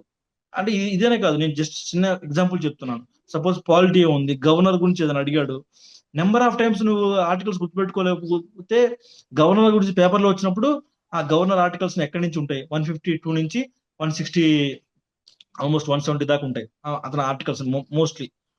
అవన్నీ మనం గుర్తుపెట్టుకోగలగాలి. అంటే అన్ని అవసరం లేదు, మెయిన్ గా like position of the governor article 153 ఏం చెప్తుంది, ఆర్టికల్ 154 ఏం చెప్తుంది, అట్లా మినిమం నెంబర్ ఆఫ్ టైమ్స్ నీకు ఏమవుతుందంటే రిపీటెడ్ గా వచ్చినప్పుడు నీకు ఒక టైప్ ఆఫ్ అవేర్నెస్ వస్తుంది అనమాట. అడ్వకేట్ జనరల్ గురించి ఏదైనా వచ్చింది అనుకోండి, advocate general article 165, attorney general article 76. అంటే చిన్నగా మనం క్రిస్ప్ గా నోట్స్ అనేది తయారు చేసుకుని రాసుకుంటుంటే చాలా ఈజీ అవుతుంది. లాస్ట్ టైం నేను మనకి స్టేట్ మన గురించి తెలుస్తుంది కదా, మన స్టేట్ లో కొంచెం ఎకనామిక్ సరిగా లేక ఇప్పుడు వెల్ఫేర్ మీద ఎక్కువ ఫోకస్ చేయడం వల్ల మనం ఎక్కువగా అమౌంట్ బారో చేస్తున్నాం. ఎక్కడి నుంచి, ఆర్బీఐ నుంచి. ఆడేమడిగాడు, ఏపీ స్టేట్స్ అనేది బారోయింగ్ కెపాసిటీ అనేది ఎక్కడి నుంచి ఉంటది అని అడిగాడు. సింపుల్ గా చూడండి, మనం అన్ని చదువుకోవాల్సిన పని లేదు. ఇక్కడ చిన్న ఆర్టికల్ అనేది ఎందువల్ల కరెంట్ అఫైర్స్ రిలేటెడ్ గా ఉంది. ఏమని, బారోయింగ్ మనం ఎవ్రీ మండేనో ట్యూస్డే చేస్తున్నాం కాబట్టి దాని నుంచి ఆ బారోయింగ్ అనేది ఎక్కడి నుంచి వస్తుంది, పవర్ కెపాసిటీ అనేది ఆర్టికల్ ఖచ్చితంగా ఉంటది. ఆర్టికల్ 292 అనుకుంటా, సంథింగ్ ఆర్టికల్ 292, 293 రెండింటిని మెన్షన్ చేసి ఉంటుంది అనమాట. సో అలాంటి ఆర్టికల్స్ మనం చదువుకోవటము యూజ్ అవుతుంది అనమాట. నేనైతే కరెంట్ అఫైర్స్ ని ఖచ్చితంగా నోట్స్ రాసుకున్నానండి కావాల్సిన టాపిక్స్ వాటికి. అదే మనకు మెయిన్స్ నోట్స్ కూడా లైక్ ఎలాంటి స్టాటిక్ పోర్షన్ కూడా కవర్ చేస్తుంది కదా. ఒక మంచి మ్యాగజైన్ ద్వారా నువ్వు ఫాలో అయితే నీకు దాంట్లో ఖచ్చితంగా ఆ ఆ నోట్స్ అనేది మెయిన్స్ లో స్టాటిక్ సిలబస్ కూడా దాన్ని మనం కవర్ చేసుకోవచ్చు. నేనైతే రాశాను, ఖచ్చితంగా నోట్స్ అనేది యూజ్ అయింది నాకు బాగా. సో కరెంట్ అఫైర్స్ మాత్రం మీరు నోట్ చేసుకోవాలండి, వీలైతే టైం వేస్ట్ కాదు. మేబీ డైలీ ఒక 2 టాపిక్స్తో స్టార్ట్ చేయండి. డైలీ 2 టాపిక్స్ నువ్వు ఓన్గా ప్రిపేర్ అవుతున్నావా న్యూస్ పేపర్ నుంచి, లేదు ఒక ఏమైనా ఆల్టర్నేటివ్ సోర్స్ నువ్వు ఫాలో అవుతున్నావా, నీకంటూ నోట్స్ ఉండడం అనేది బెటర్ చాయిస్. టైం మేనేజ్ చేయలేకపోతున్నానంటే మాత్రం మీకు ఆల్రెడీ ఆల్టర్నేటివ్ చెప్పాను. సో క్విజ్ అనేది మనం పెడుతున్నాము, డైలీ 15 క్వశ్చన్స్, నేషనల్ మీద ఒక 5, ఇంటర్నేషనల్ మీద ఒక 5, సో స్టేట్ ఏపీ స్పెసిఫిక్ మీద 5, 15 క్వశ్చన్స్లో ఉన్నాయి. దాని నుంచి అయినా నోట్ మేకింగ్ చేసుకోవాలంటే చేసుకోవచ్చు. Note making always golden rule, but people will say that time సరిపోవట్లేదు, టైం వేస్ట్ అవుతుందని అనుకుంటారు. ఇప్పుడు ఏదైతే నువ్వు టైం వేస్ట్ అనుకుంటావో రివిజన్ టైంలో అది టైం సేవ్ అవుతుంది. సో నోట్ మేకింగ్ యూజ్ ఎప్పుడు ఎక్కడ వీలవుతుందంటే at the time of exam, before the exam నీకు క్విక్గా రివిజన్ కోసం నీ నోట్స్ అనేది నీకు రివిజన్ అవుతుంది. ప్లస్ ఇంకో పాయింట్ సార్, నోట్ మేకింగ్ వల్ల వచ్చే మెయిన్ అడ్వాంటేజ్ అంటే నీ I coordination, brain coordination and hand coordination 3 ఒక దగ్గర వర్క్ చేయాలి. ఆ 3 వర్క్ చేస్తున్నప్పుడు ఏమవుతుందంటే కాన్సన్ట్రేషన్ చాలా ఇంప్రూవ్ అవుతుంది అనమాట. అంటే నాకు ఏంటంటే ఒక నోట్స్ రాసి పెట్టుకోవడం అనేది అదొక అడ్వాంటేజ్ నాకు. అంటే బాగా రిమెంబరెన్స్ గుర్తుండడానికి కూడా మనకి వన్ ఆఫ్ ద రీజన్ ఏంటంటే నోట్ మేకింగ్ అనమాట. చాలా కాన్సన్ట్రేషన్ తో చాలా బాగా రాసుకుంటాం మన ఎగ్జామ్ పాయింట్ ఆఫ్ వ్యూ ఏం వస్తాయని చెప్పేసి. దాన్ని మీరు నమ్మండి, ఆ నోట్స్ ని ఖచ్చితంగా. So Mr. Charan is asking, preparing for group 1, group 2 together is correct way or not? Last time atunu group 2 లో 198 he scored it. Sir actual గా రెండు different type of subjects sir, different type of orientations. Group 2 group 1 అనేది, group 1 లో వచ్చేసి answer writing అనేది main focus ఉంటుంది. Valuable points రాసుకుంటా ఉండాలి. ఇక్కడ డేటా అనేది ఇంపార్టెంట్ కాదు గ్రూప్ 1 లో. అంటే నేను ఇంపార్టెంట్ మెయిన్ కావాల్సిన వాటికి మనము గుర్తుపెట్టుకుంటాం అనమాట, ఎక్కువ అవసరం లేదు అది ఎగ్జాంపుల్స్ కోట్ చేసుకోవడానికి. కానీ గ్రూప్ 2 వచ్చేసరికి వ్యాస్ట్ సిలబస్ చదవాలి. దయచేసి మీరు రెండింటిని చదువుతారా అంటే అది మీరు ఆల్రెడీ కొంచెం అది డిఫరెంట్ వే ఆఫ్ స్ట్రాటజీ కాబట్టి కొంచెం వర్కౌట్ అయ్యే అవకాశం తక్కువ. 100 పీపుల్ తీసుకుంటే ఎవరో ఇద్దరు ముగ్గురికి అది పాసిబుల్ అయింది. లాస్ట్ టైం సుదర్శన్ అని చెప్పేసి గ్రూప్ 1 అతను ఉన్నాడు సార్, అతను డిఎస్పి ఏపీలో కొట్టాడు, తెలంగాణలో కొట్టాడు. అలానే గ్రూప్ 2 కూడా 230 మార్క్స్ దాకా వచ్చాయి అతనికి స్కోరు. సో చాలా వెరీ తక్కువ పీపుల్. మా దగ్గర ఉన్నాడు ప్రజెంట్ సబ్ రిజిస్టార్ గా, అతనికి గ్రూప్ 1 ప్రిపేర్ అయ్యాడు, గ్రూప్ 2 కూడా వచ్చింది. గ్రూప్ 2 లోనేమో సబ్ రిజిస్టార్ గా వచ్చింది, గ్రూప్ 1 లోనేమో ఏఏఓగా వచ్చింది, ఆడిట్ అకౌంట్ గా, అసిస్టెంట్ ఆడిట్ అకౌంట్ గా వచ్చింది. So AU. అందరికీ పాసిబుల్, అందరికీ పాసిబుల్ కాదు సార్. కాకపోతే కొంతమంది బహుముఖ ప్రజ్ఞాశాలు ఉండొచ్చు, వాళ్ళతో మనం కంపేర్ చేసుకోవద్దు. దయచేసి ఉన్న దాని మీద ఎక్కువ ఫోకస్ పెట్టండి. మీ స్ట్రెంగ్త్ ఏందో చూసుకొని దాని మీద ఫోకస్ చేసుకోవడం బెటర్ చాయిస్. ఎందుకంటే రెండు పడవల మీద కాలు పెడితే లాస్ట్ ఏది లేకుండా మనం పోయే అవకాశం ఉంటుంది. 198 is good score sir. Actual గా ఇంకొక 15 మార్క్స్ అనేది వచ్చుంటే ఖచ్చితంగా అతను మరి నాకు తెలియదు వాట్ ఎవర్ కమ్యూనిటీ, ఓసీలో అయితే 215 మార్క్స్ అనేది వస్తే ఖచ్చితంగా మంచి సర్వీసే వచ్చింది. లైక్ ఎక్స్ఐఎస్ఏ కానీ ఏఎస్ఓ కానీ వచ్చింది లాస్ట్ టైం. సో మీకు మంచి ఫామ్ లోనే ఉన్నారు. 198 మార్క్స్ అనేది, కాకపోతే కొంచెం గైడెన్స్ లాంటిది కావాలి, అది తీసుకోండి దయచేసి. మీకు మీ బేసిక్స్ ని కొంచెం బ్రష్ అప్ చేసుకుంటే, కొంచెం నోట్ మేకింగ్ అలాంటి రాసుకుంటే మీకు ఇంకా మంచి మార్క్స్ వచ్చే అవకాశం ఉంటుంది. So, Mr. Charan, call to this number 7013495018. ఈ నెంబర్కి స్లాట్ బుక్ చేసుకొని నాతో మాట్లాడండి. I need to understand your strengths and weaknesses, then I can guide you. Okay, sir చెప్పింది కూడా మెయిన్ పాయింట్ ఏంటంటే focus on one exam. Main ఏంటంటే group 1 మెయిన్స్కి, ఏపీ గ్రూప్ 2 మెయిన్స్కి టైం ఎంత ఉంటుంది అనేది ఎవరికి తెలియదండి. దానివల్లనే మేమేం చెప్తామంటే ముందు నుంచి ఒక గోల్ ఫిక్స్ చేసుకో. ఆ మెయిన్స్ ఫర్ ఎగ్జాంపుల్ గ్రూప్ 1 నీ గోల్ అనుకోండి, గ్రూప్ 1 మెయిన్స్ అయ్యేంత వరకు నువ్వు you cannot spend your time for group 2. Many students ఏం చేస్తుంటారంటే యూపీఎస్సీ గ్రూప్ 1 రాసేవాళ్ళు, సార్ నేను 2 అవర్స్ డైలీ 2 అవర్స్ ఆప్షనల్ చదువుతా, రిమైనింగ్ టైం అంతా కంబైన్డ్ సిలబస్ చదువుతాను. అదేవిధంగా గ్రూప్ 1 గ్రూప్ 2 అనుకో, సార్ ఒక 2 అవర్స్ ఆన్సర్ రైటింగ్కి ఇస్తాను, రిమైనింగ్ టైం అంతా కంబైన్గా చదువుతాను. అలాంటి వాళ్ళు నాకు మళ్ళీ కనిపించలేదండి. Yes, really saying. నేను ముందే చెప్తాను అతనికి, అలా చేయొద్దు, రెండింటి మీద మునిగిపోతావు, ఒకదాని మీద ఫోకస్ అయ్యి. 2 జాబ్లు వస్తే 2 చేయవు కదా. నీకేదో స్ట్రెంత్ నీకు తెలుసుకో, వీక్నెస్ నీకు కొంత లిమిటేషన్ ఉంటుంది, దాన్ని బట్టి ఒక ఎగ్జామ్ ఫోకస్ అయ్యి దాన్ని తెచ్చుకో. మళ్ళీ నీకు కావాలంటే నీకు ఎనర్జీ ఉంది, కమిట్మెంట్ ఉంది, డిటర్మినేషన్ ఉంది, డెవలప్ చేసుకో, ఇబ్బంది లేదు. రెండింటి మీద బహుముఖ ప్రజ్ఞాశాలు కొంతమందే ఉంటారు. సో వాళ్ళని కంపారిజన్ చేసుకొని మీరు 2 ఆపర్చునిటీస్ని మిస్ చేసుకోవద్దండి. మీ యొక్క లిమిటేషన్స్ తెలుసుకోండి, దాన్ని బట్టి సో మీరు ప్రాపర్గా, స్ట్రాటజిక్గా, ప్రాక్టికల్గా ప్లాన్ చేసుకుంటే అవుతుందండి. కొంతమంది చెప్తుంటారు అన్నీ కొట్టేస్తాను, చదివితే పోయేదేముంది, సో ఇంపాసిబుల్ ఏంది అసలు మనిషికి అని చెప్తుంటారండి. అట్లాంటి సెల్ఫ్ హెల్ప్ గ్రూప్స్ సజెషన్స్ తీసుకోవద్దా. Yes, will take up. ఇంకా ఫ్యూ మోర్ క్వశ్చన్స్ ఉన్నాయి ఆన్లైన్, మళ్ళీ నేను ఆఫ్లైన్ క్వశ్చన్స్ అడుగుతాను. సో ద క్వశ్చన్ ఏంటంటే how to remember names and years. Actual గా అది గుర్తులు పెద్ద టాస్క్ సార్. యాక్చువల్ గా నేమ్స్ అండ్ ఇయర్స్ అనేది, అది యాక్చువల్ గా నేను కొంచెం చెప్పాలంటే కొంచెం మెమరీ పరంగా గుర్తుండే అవకాశం నాకు ఎక్కువ ఉంది. సో నేను ఆ టైప్ ఆఫ్ ఫోబియా అనేది నేను ఫేస్ చేయలేదు, ఫోబియా కానీ ప్రాక్టికల్ గా. సో అది ఎలా ఉంది మీకు మాత్రం? అనేది సార్, మీకు మాత్రం ఎలా ఉంది సార్ అది ఐడియా లేదు సార్ నాకు కూడా. కాకపోతే కొంచెం ఇయర్స్ అనేది కొంచెం గుర్తుండేవి ఎక్కువ, అంటే అన్ని కాకపోయినా కొన్ని గుర్తుండేవి. సో నేమ్స్ పేర్లు ఇప్పుడు కూడా ఏపీ హిస్టరీలో చాలా వాటికి మనం కవర్ చేస్తాం సార్. అంటే కొంచెం కుదిరితే హిస్టరీ ఒకటి టైం లైన్ వేసుకోవడం బెటర్ సార్. టైం లైన్ వేసుకుని కంపారిజన్స్ కానీ అదొకటి. నిమోనిక్స్ అనేది కొంచెం యూజ్ అవుతుంది. సపోజ్ నేను మోడర్న్ హిస్టరీ చదివాను అనుకోండి, మోడర్న్ హిస్టరీ అన్ని కాన్సిక్వెంట్ గా ఉంటాయి, లైక్ లైన్ గా ఉంటాయి అనమాట మీకు. అవి మీరు ప్లాన్ చేసుకోగలిగితే ఒక టైం లైన్ వేసుకొని, సపోజ్ 1905 స్వదేశీ మూమెంట్, దాని తర్వాత 1911 పార్టీషన్ అనల్మెంట్ మనకి బెంగాల్ది, తర్వాత 1915 గాంధీజీ ఇండియాకి వచ్చింది, 1917 16 Champaran movement, 1917 Ahmedabad mill strike 1918 లో, అలా 1920 సెల్ఫ్ అంటే నాన్ కోఆపరేషన్ మూవ్మెంట్ 1922 దాకా. తర్వాత 1923 నుంచి స్వరాజ్ పార్టీ ఫార్మేషన్. తర్వాత 1923లోనే మనకి భగత్ సింగ్ గారు చనిపోతారు, మార్చ్ 23 సంథింగ్ షహీద్ దివస్. ఇలా మన 1925 ఆ ఇయర్ లో ఆయన చనిపోతారు. బెంగాల్ ఉంటారు sir main leader, Subhash Chandra Bose కి ఇన్స్పిరేషన్ ఆయన. నాకు నేమ్ గుర్తు రావట్లేదు, సమ్ పర్సన్ నేమ్. అలా దేశ బంధు అంటారు ఆయన్ని. సో ఇలా ఏవైతే మనం 1930 సివిల్ డిజోబీడియన్స్, 1934 దాకా, 1935 గవర్నమెంట్ ఆఫ్ ఇండియా యాక్ట్, అలా ఏవైతే ఇయర్ వైజ్ గా మనకు ఉన్నాయో 1939, సపోజ్ 1937 నుంచి 1939 దాకా ఇంట్రీమ్ గవర్నమెంట్స్ అనేవి ఫామ్ చేస్తాయి, కాంగ్రెస్ గవర్నమెంట్స్ అనేవి మన మన కంట్రీలో.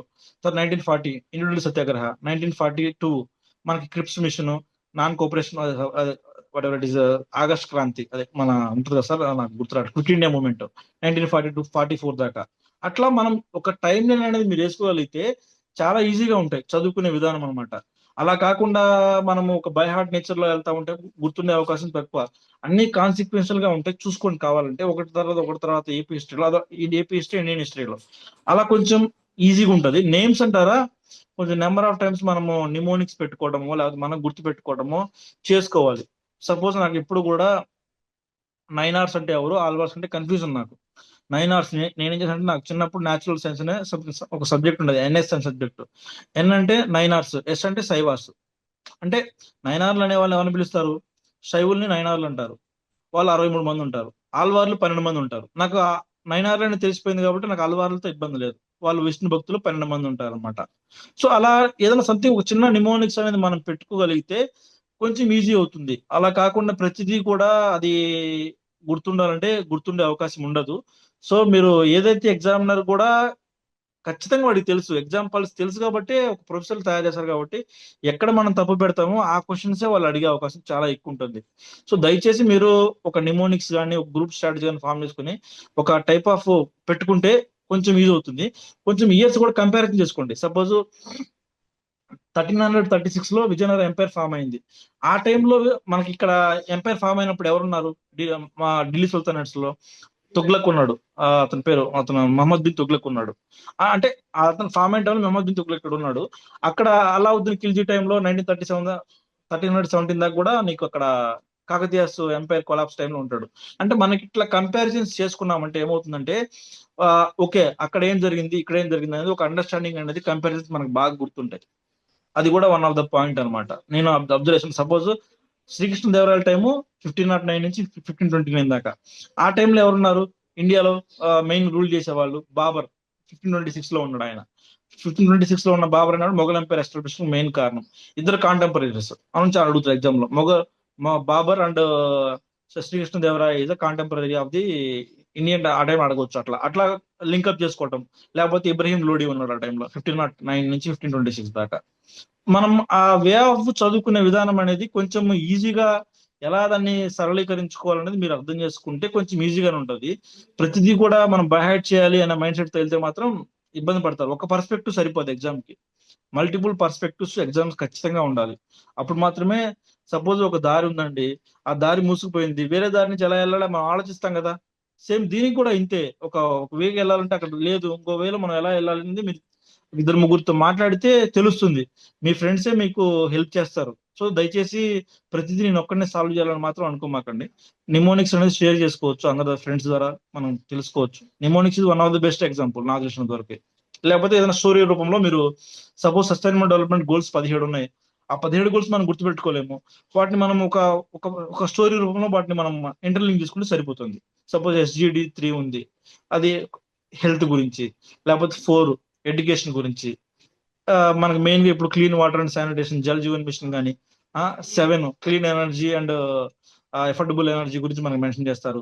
పిఎం సూర్యగర్ యోజన, లేకపోతే సోలార్ పవర్ ప్లాంట్స్ గురించి, ఎఫర్డబిలిటీ, ఫాజిల్ ఫ్యూల్స్ ని ఎలిమినేట్ చేయడం గురించి. ఇలా మనం ఏంటంటే మెయిన్ కొన్ని ఆర్టికల్స్ ఉంటాయి. ఆర్టికల్ 13 క్లైమేట్ యాక్షన్ గురించి ఇప్పుడున్న వాటిలో మనకు బాగా నడుస్తుంది.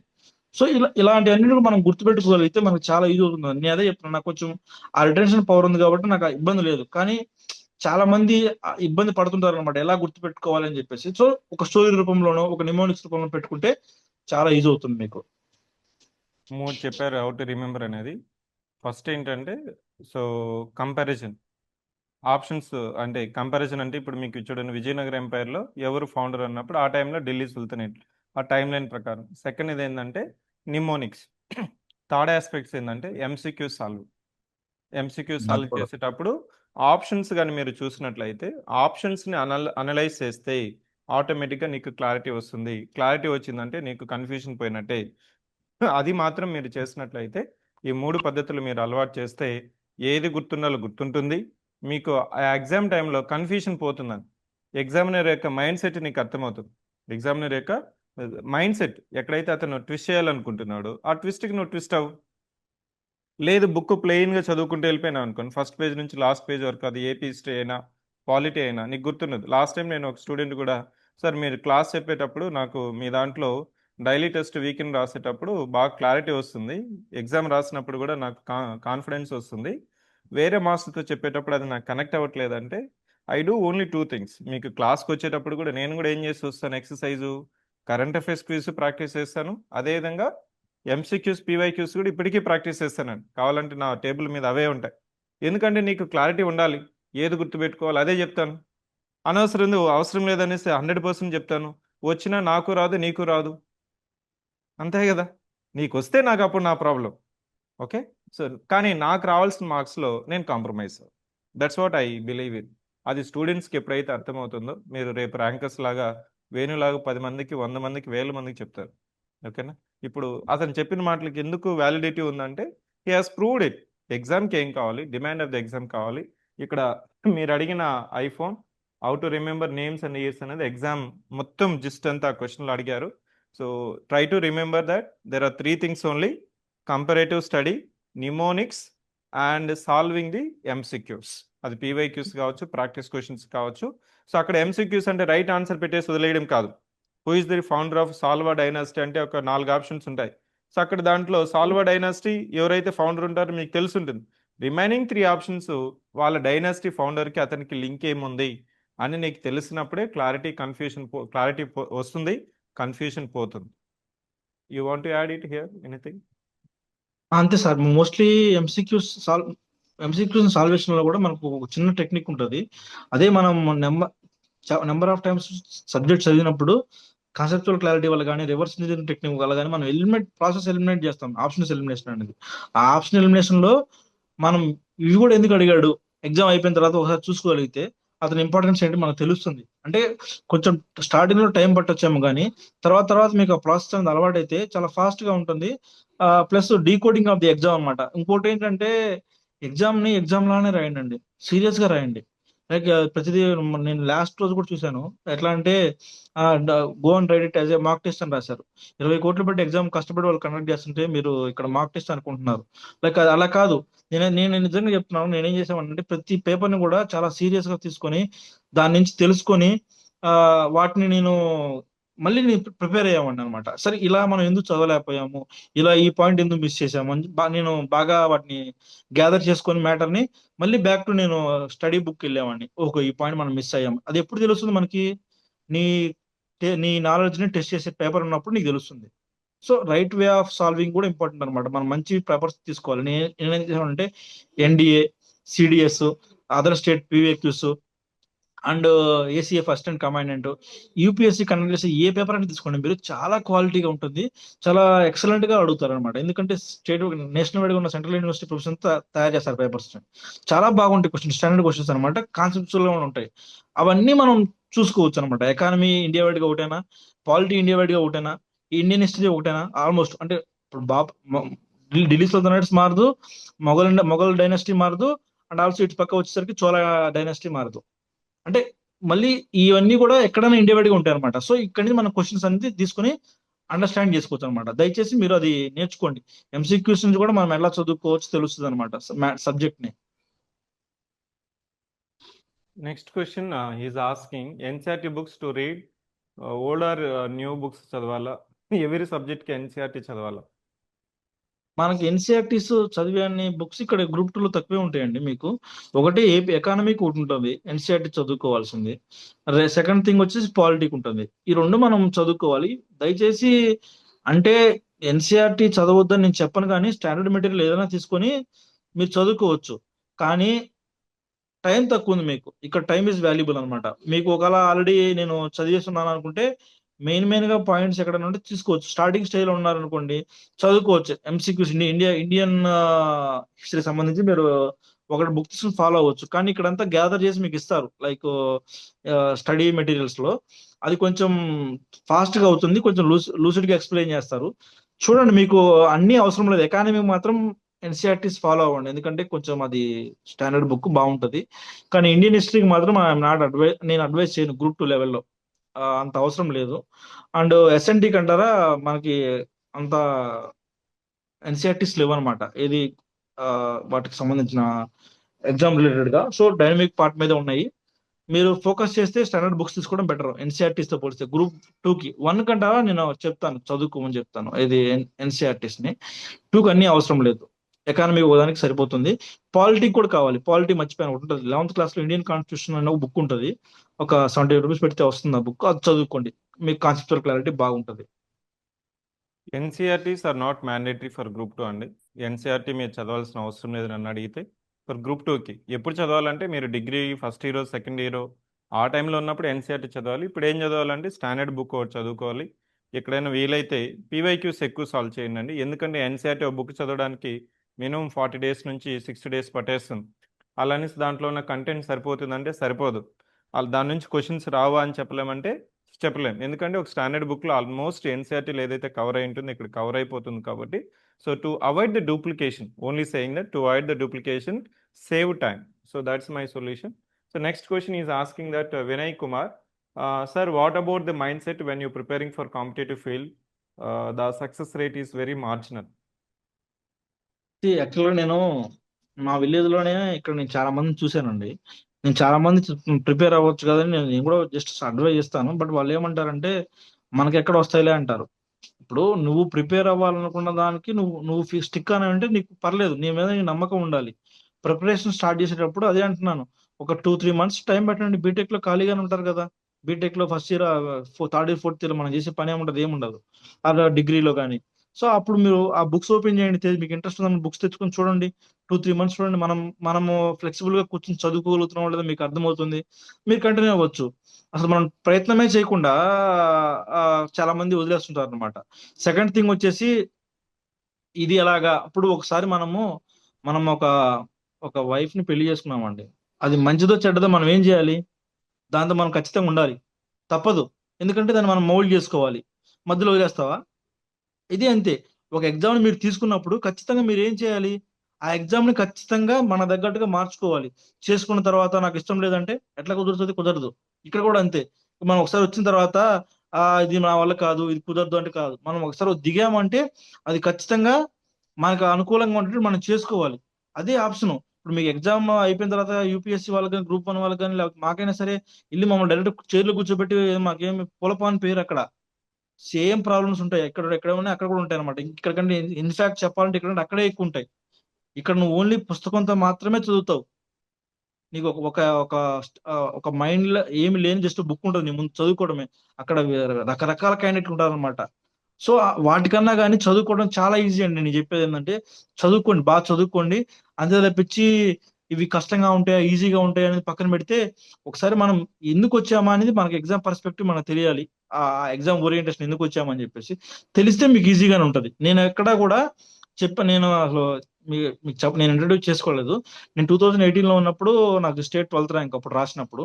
తర్వాత నేను మళ్ళీ 22లో నేను చాలా మంది ఎక్సైజ్ జాబ్ చేస్తుంటే నేను ఎగ్జామ్ క్విట్ చేసి నేను కోర్టులో జాయిన్ అయ్యాను జూనియర్ అసిస్టెంట్ గా. అంటే నాకు అప్పుడు శాలరీ 70,000 వచ్చేది. అక్కడి నుంచి నేను వదిలేసుకొని మరి ఒక 40,000 శాలరీ జాయిన్ అయ్యాను. సో నేను ఎందుకు జాయిన్ అయ్యానంటే చెప్తున్నాను, ఇక్కడ మీరు అడిగారు కాబట్టి చెప్తున్నాను ఎగ్జాంపుల్ గా. ఆ ఆ ప్రాసెస్ నేను నమ్మాను. నాకు మళ్ళీ జాబ్ వస్తుంది. ఒక్క పోస్ట్ ఒక 50 పోస్టులు చాలు. ఆ 50 పోస్టులో ఒక జాబ్ నాకు ఉంటది. ఇక్కడే ఉంటే నేను ఆగిపోతాను, మైండ్ నాకు మొద్దుబారిపోతుందేమో. ఎందుకంటే మీకు యూనిఫామ్ జాబ్ లో ఏంటంటే అదొక మెయిన్ ఉంటది అనమాట, ఉబేద ఆర్డర్. ఇంకా అన్ని అనవసరం అనమాట. సో ఇక్కడే ఉంటే మనం తగ్గిపోతామేమో, ఇంకా మనం చదువుకోవాలి, మన ఫ్యూచర్ ఉందని చెప్పేసి నేను నా మీద నమ్మకం పెట్టుకొని ఎప్పటికప్పుడు నోటిఫికేషన్ రాకపోతుందో మనం కంటిన్యూస్ ప్రిపరేషన్ చేయాలని చెప్పేసి నేను మళ్ళీ ప్రిపేర్ అయ్యాను. అదే ఎఫర్ట్ పెట్టేసి నేను 4 years లో ఎక్కడా కూడా నేను వదలలేదండి. అదే ప్రిపరేషన్ కంటిన్యూ చేశాను. నేను మళ్ళీ 2025లో రాసినప్పుడు మెయిన్స్ నాకు ఫస్ట్ ర్యాంక్ అనేది రావడం జరిగింది, 245 marks. So you believe the process, you believe the exam అనమాట. సో ఒకసారి వచ్చిన తర్వాత మళ్ళీ బ్యాక్ స్టెప్ వేద్దాం అనుకుంటే అసలు రామాకండి. వచ్చాము అంటే మనం దాని గురించి తేల్చుకొని వెళ్ళాలి. ఇన్ కేస్ 2-3 years అయినా మన వల్ల అవ్వట్లేదు అనుకుంటే మాత్రం వేరే ఆల్టర్నేటివ్ అప్పుడు చూసుకోండి. అంటే మనకి ఎఫర్ట్ అనేది మన మన సైడ్ నుంచి 100% పెట్టాలి. పెట్టిన తర్వాత అవ్వలేదంటే మీ కష్టం ఎక్కడికి పోదు. నేను ఇంటర్మీడియట్ లో ఉన్నప్పుడు లాంగ్ టర్మ్ చేశాను. లాంగ్ టర్మ్ చేసిన తర్వాత ఒక 2 years ఆల్మోస్ట్ ఎవరు చేయరు. నేను టూ టైమ్స్ లాంగ్ టర్మ్ చేశాను, అయినా నాకు రాలేదు జాబ్. అంటే మంచి ఎన్ఐటీస్ లో రాలేదు, నాకు ఎన్ఐటీస్ ఐఐటీస్ లో కాకపోతే ఆ కష్టం అనేది ఎలా కూర్చొని చదువుకోవాలో నాకు అక్కడ నేర్పింది. మీరు నమ్ముతారు లేదు, నేను ఇంటర్మీడియట్ లో ఒక గాలి తిరుగులు తిరిగామండి అనమాట. అంత ఉండేది కాదు. నేను ఇవన్నీ ఎందుకు చెప్తానంటే పిల్లలకి అర్థం అవ్వాలని. మనం పడ్డ కష్టం ఎప్పుడు వృధాగా పోదు. నేను 2 years ఆడ ఆడ కూర్చొని చదువుకోవడం అలవాటైంది. తర్వాత బీటెక్ లో కూడా నాకు ఒక డిసిప్లిన్ లైఫ్ అలవాటైంది అనమాట. సో నీకు అవుట్కమ్స్ అనేది రాకపోవచ్చు, కానీ నీ లైఫ్ అనేది మారిపోతుంది. నువ్వు చూసే ఆస్పెక్ట్ కూడా మారిపోతుంది అనమాట. సో నేను బీటెక్ 4 years అయిపోయినాక నాకు అప్పుడు ఇంటర్మీడియట్ లో పడిన లాంగ్ టర్మ్ లో పడిన ఫౌండేషన్ అనేది నా ఎగ్జామ్ హాల్లో బాగా ఉపయోగపడింది. ఎగ్జామ్ హాల్లో కానీ లేకపోతే చదువుకోవడానికి కానీ 10 hours 11 hours లాంగ్ టైం చదువుకోవడానికి కూడా నాకు చాలా ఉపయోగపడింది. ఇక్కడ కూడా అంతే. ఎవరైతే గ్రూప్ 2కి గ్రూప్ 1 యూపీఎస్సీ ప్రిపేర్ అవుతారో వాళ్ళకి సమాజం మీద చాలా అవేర్నెస్ వస్తుంది. నాకు ఇంటర్మీడియట్ బీటెక్ దాకా ఉన్నా కూడా ఎన్వైరన్మెంట్ అంటే సరిగ్గా తెలిసేది కాదు. ఇప్పుడు ఆ ప్లాస్టిక్ ని చూసిన కోపం వస్తూ ఉంటది, గ్రీనరీ లేకపోతే చెట్లు కొట్టేసాల్సిన కోపం వస్తూ ఉంటది. గ్రీనరీ ఉండాలి, సస్టైనబుల్ లివింగ్ ఉండాలి. ఇవన్నీ మనకి ఎక్కడ తెలుస్తాయి? సొసైటీ మీద అవగాహన ఎప్పుడు వస్తుంది? ఈ పుస్తకాలు చదివినప్పుడే వస్తుంది. ఈ ఎన్వైరన్మెంట్, ఎకానమీ, పాలిటీ, హిస్టరీ ఇవన్నీ చదివినప్పుడు మనకు తెలుస్తుంది అనమాట. అందుకే వాళ్ళు పేపర్ తయారు చేసే వాళ్ళు కూడా నువ్వు సమాజంలోకి వెళ్ళి పనిచేయాలి కాబట్టి ఇవన్నీ నీకు నీ బుక్స్ లో పెడతారు, అసలు నీ సిలబస్ లో మెన్షన్ చేస్తారు. అందువల్ల నేను చెప్పేది ఒకటే, మీరు దయచేసి ఇది ఒక మంచి సర్వీసు, దీన్ని మీ హార్ట్ఫుల్ గా 100% ట్రై చేయండి. నేనైతే హార్ట్ఫుల్ గానే నా ప్రాసెస్ నమ్మాను. 4 ఏళ్ళు 5 ఏళ్ళు నేను వెయిట్ చేశాను. నేను దాని తగ్గట్టుగానే ఇప్పుడు ఫ్రూట్స్ అనేది వస్తున్నాయి అనమాట నాకు. Yes. So fear of failure మనిషి ముందుకెళ్ళకపోవడానికి కారణం ఏంటంటే మీరు స్టార్ట్ చేయకముందుకొని నాకు రాదు ముందే అనుకునేస్తావు. ఫియర్ ఆఫ్ ఫెయిల్యూర్ అనేది నీకు కానీ వదిలేసినావు అంటే, ఎఫర్ట్ పెట్టావంటే, ప్రొసీజర్ పెట్టావంటే, డిసిప్లిన్ వస్తే ఆటోమేటిక్గా సక్సెస్ అనేది వస్తుందండి. ఆ డిసిప్లిన్ రావడమే మీ యొక్క ప్రిపరేషన్. ఇక్కడ ఒకసారి నువ్వు ఎగ్జామ్ రాసినావు అంటే ఆటోమేటిక్గా డిసిప్లిన్ వచ్చేస్తుంది. సో గ్రూప్ 2లో సర్వీస్ వచ్చిందా, వెల్ అండ్ గుడ్. సో నీకు ఒక 2 సార్లు రాసిన తర్వాత సర్వీస్ వస్తుంది ఆటోమేటిక్గా. లేదా ఆ వైరస్ లోపలే ఉంది, పోవట్లేదు, పోయేంత వరకు సర్వీస్ తెచ్చుకో. లేదా ఆ వైరస్కి నాకు విరుగుడు ఉంది, వేరేది నన్ను అట్రాక్ట్ చేస్తుంది అంటే అప్పుడు నువ్వు జంప్ తీసుకోవచ్చు. So as you mention that, so I can correlate with him. ఎందుకంటే ఎప్పుడు సక్సెస్ అనేది ఒకే రోజు రాదండి. ఆ సక్సెస్ వెనకాల చాలా ప్రయత్నం అనేది ఉంటుంది. అలాంటి మైండ్ సెట్ ఉన్న వాళ్ళే ప్రిపేర్ అవ్వమని చెప్తూ ఉంటాను. లేదు ఒక ఇంచింత్ 0.001% కూడా నీకు సెల్ఫ్ కాన్ఫిడెన్స్ లేదంటే రావద్దని చెప్తాను, మొహమాటం ఏం లేదు. నీకు గ్రూప్ 2 ఆఫీస్ ఉండాలి, రిజిస్టర్ ఆఫీస్లో కూర్చోవాలి. సో ఆ గ్రీన్ పెన్ పెట్టుకొని అక్కడ మీకు అథారిటీ ఉండాలంటే నీకు ఆ మైండ్ సెట్, ఆ పర్సనాలిటీ ఉండాలి. లేదు నీ మీద నీకు నమ్మకం లేనప్పుడు నేను నమ్మాలి? నేనెందుకు నమ్మాలి? So self confidence is the so solution for all aspects. Self confidence లేని మనిషి ఎప్పుడు సక్సెస్ అయింది లేదు, సక్సెస్ అవ్వడు. సో సెల్ఫ్ కాన్ఫిడెన్స్ రావాలంటే ఒక డిసిప్లిన్ అనేది ఉండాలి. So next question that is asking, authors already చెప్పారండి బుక్స్, ప్రతి బుక్స్కి. I think that's a duplicative question. Mahidhar is asking the question, hi sir, working professionals ఎలా ప్రిపేర్ అవ్వాలి విత్ ఆన్లైన్ క్లాసెస్? యాక్చువల్ గా మనకి ఇక్కడ వర్కింగ్ ప్రొఫెషనల్ కి టైం ఇస్ మనీ అండి. యాక్చువల్ నాకు తెలిసినంత వరకు అయితే, ఎందుకంటే టైం పీరియడ్ తక్కువ ఉంటుంది. సో వాళ్ళకి నోట్స్ ప్రిపేర్ చేసుకున్నంత టైం ఉండకపోవచ్చు. నార్మల్ గా డెడికేటెడ్ ప్రిపేర్ అయ్యే వాళ్ళకి నోట్స్ ప్రిపేర్ చేసుకోవడం మంచిది. వీళ్ళకి ఏంటంటే ఏదైతే ఇన్స్టిట్యూట్ లో మనం మంచి ఆధార్ బుక్స్ తీసుకొని వాటిని మనము తక్కువ టైంలో చదువు ఎలా రివిజన్ చేసుకోవాలనేది ఇక్కడ ఇంపార్టెంట్ అనమాట. సో ఒక 5 hours మీకు దొరకొచ్చాము టైం పీరియడ్. ఆ 5 hours లో మనం ఎంత తక్కువగా టైం పీరియడ్ తో మనం మేనేజ్ చేయగలగాలి అంటే అలాంటప్పుడు మనం ఆల్రెడీ ప్రిపేర్ అయిన నోట్స్ ని, స్టాండర్డ్ బుక్స్ ని తెచ్చుకొని చదువుకోవడం మంచి ఆప్షన్. సిలబస్ ని బాగా మంచిగా అనలైజ్ చేయండి. దాని తర్వాత పీవైక్యూస్ చూసుకోండి. మీరైనా సరే, ఎవరికైనా అది కామన్. రెండోది వచ్చేసి మీకు అంత టైం ఉండదు కాబట్టి ఏదైనా ప్రిపేర్డ్ నోట్స్ అయితే కొంచెం మీకు హెల్ప్ఫుల్ గా ఉంటుంది. ఏదైనా ఆన్లైన్ క్లాసెస్ కూడా మీరు ఇంటానికి మాత్రమే మీకు టైం సరిపోతుంది అన్నప్పుడు కొంచెం ముందు నుంచి ప్రిపరేషన్ మీరు మొదలెట్టాలి. కొంచెం టైం పీరియడ్ ఎక్కువ ఉండాలి మీకు. లైక్ ఎలా అంటే మిగతా వాళ్ళతో పోలిస్తే మీకు టైం పీరియడ్ తక్కువ ఉంటుంది కాబట్టి ప్రిపరేషన్ ఇంకా కొంచెం ముందు ముందు నుంచి స్టార్ట్ చేసుకుంటా వస్తే ఒక టైం పీరియడ్ వచ్చాక మీకు కంఫర్టబుల్ గా ఉంటది. అండ్ సెకండ్ థింగ్ ఈజ్ ఎప్పుడు మన సబ్జెక్ట్ తో టచ్ లో ఉండాలండి. అది మెయిన్ ఇంపార్టెంట్ ఇక్కడ చెప్పాల్సి ఉన్నది. మీరు 5 అవర్స్ చదివినా కానీ ఆ 5 అవర్స్ ని ఎఫర్ట్ పెట్టి సబ్జెక్ట్ ని బాగా కాన్స్టెంట్ టచ్ లో ఉంచుకొని స్మార్ట్ వర్క్ చేయండి. యూజ్ అవుతుంది. అండ్ ఇంతకంటే గోల్డెన్ మంత్ర అనేది నాకైతే ఐడియా లేదు. నాకు తెలిసినంతవరకు అయితే మీకు నోట్స్ రాసి చదువుకునేంత టైం ఉండదు. క్లాసెస్ వినండి. విన్న తర్వాత ఏదైనా మంచి స్టాండర్డ్ గా ఉన్న తయారు చేసిన వాళ్ళకి చదువుకొని మీరు దాని ప్రకారం ప్రిపేర్ అవ్వడం ఉత్తమం. టైం పీరియడ్ తక్కువ చేసుకోవడానికి.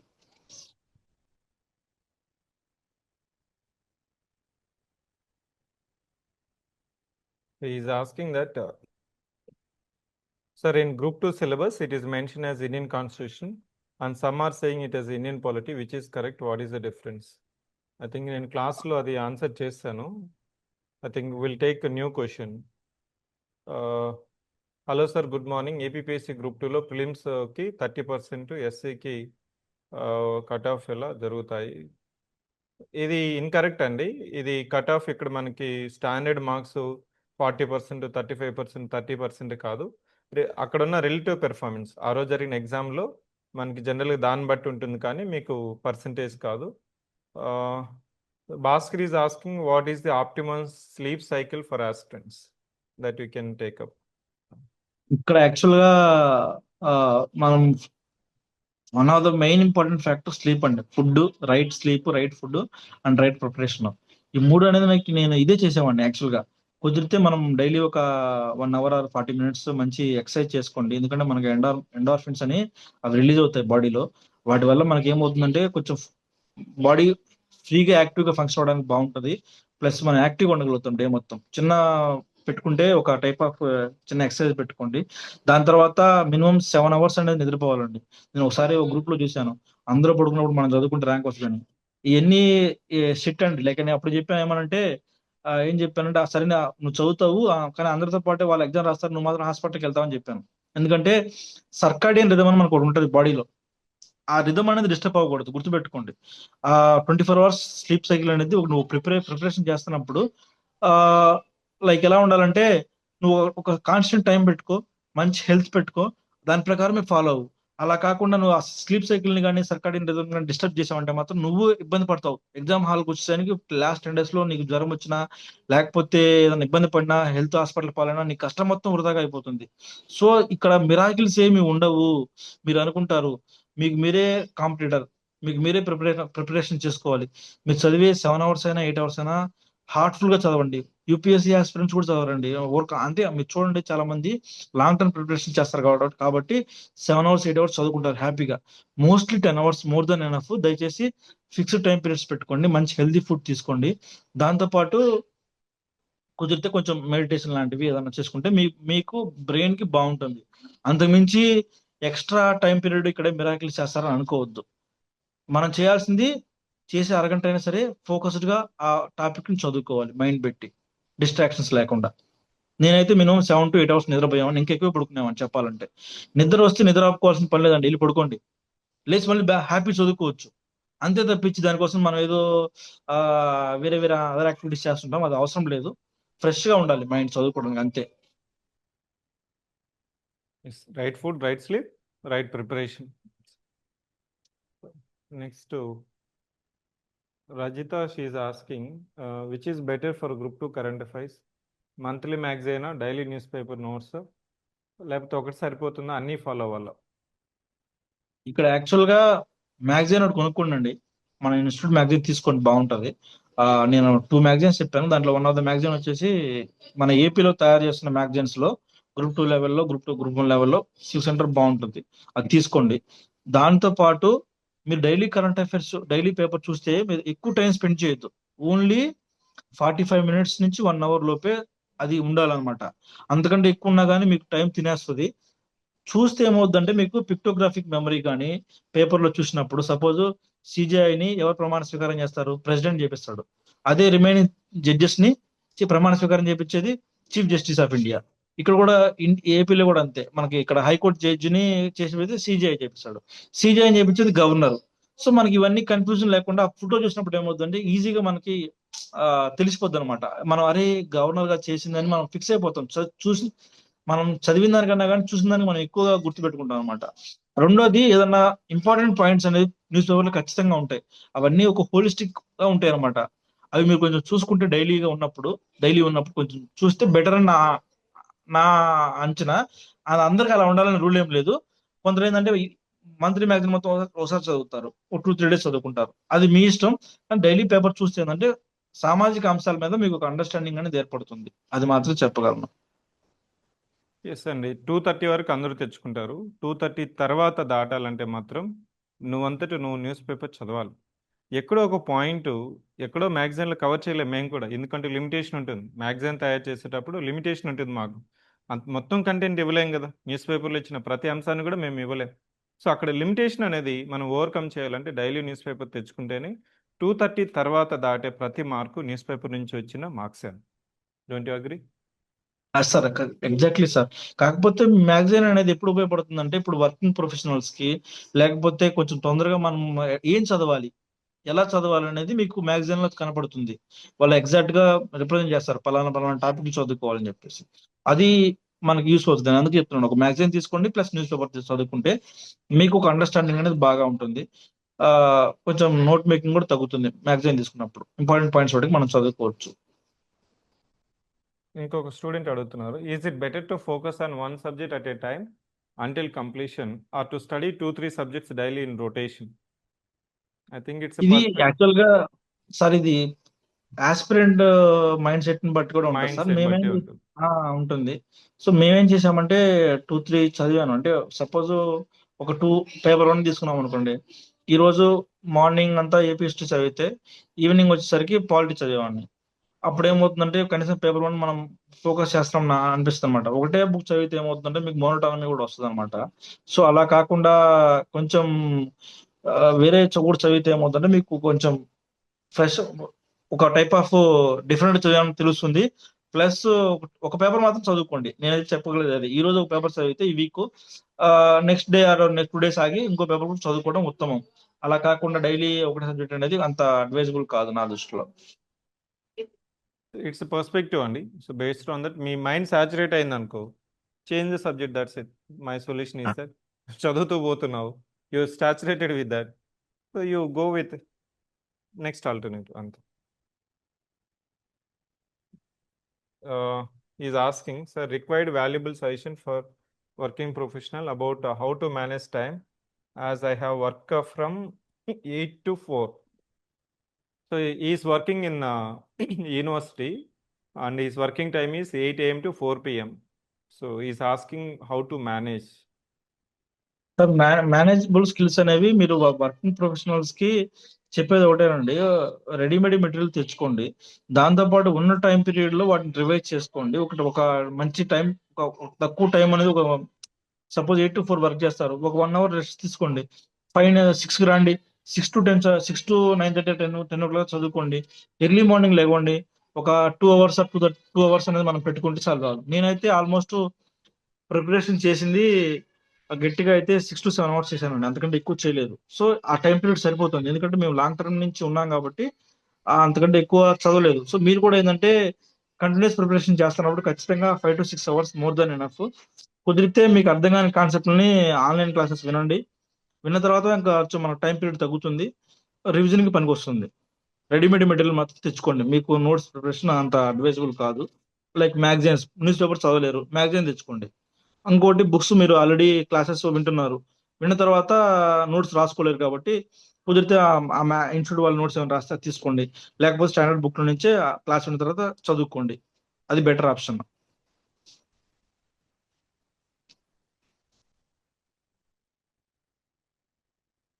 Mr. Sai is asking, which subject is having least current affairs topics in APPSC prelims and which subjects are having mains prelims లో కరెంట్ అఫైర్స్ వెయిటేజ్ తక్కువ ఉన్నది ఏంటి అనేసి అడుగుతున్నారు అతను. కరెంట్ అఫైర్స్ తక్కువ ఉన్నవి జాగ్రఫీ తక్కువ ఉంటుందండి ప్రిలిమ్స్ లో. తర్వాత కొంచెం ఇండియన్ సొసైటీ కూడా కొంచెం తక్కువే ఉంటాయి, బట్ ఈసారి బాగానే అడిగాడు. ఇండియన్ సొసైటీ నుంచి కూడా కరెంట్ అఫైర్స్ బుక్స్ నుంచి ఏం రాలా. పిల్లలంతా ఫుల్ భయపడ్డారు ఈసారి ఏ ఇండియన్ సొసైటీకి. ఏ బుక్ లో నుంచి రాలేదా, అట్లా రాలేదని బాగా ఇబ్బంది పడ్డారు సార్. కాకపోతే నేను లాస్ట్ టైం నేను చదువుకున్న దాన్ని బట్టి చూస్తే ఉన్న వాటిలో కరెంట్ అఫైర్స్ ఇంటర్లింక్ చేసుకోవడం వల్ల నాకు ఒక టాపిక్స్ అనేది 15 మార్కుల దాకా వచ్చాయి సార్. 15 మార్క్స్ అనేది 15 to 16 మార్క్స్ అనేది టాప్ మార్క్స్ వచ్చాయి సార్ మామూలుగా ఈసారి ఇండియన్ సొసైటీ నుంచి ప్రిలిమ్స్ లో. అది కాకుండా ఇండియన్ హిస్టరీ కూడా తక్కువే ఉంటుంది కదా, కరెంట్ అఫైర్స్ అనేది ఎక్కువ ఉండవు.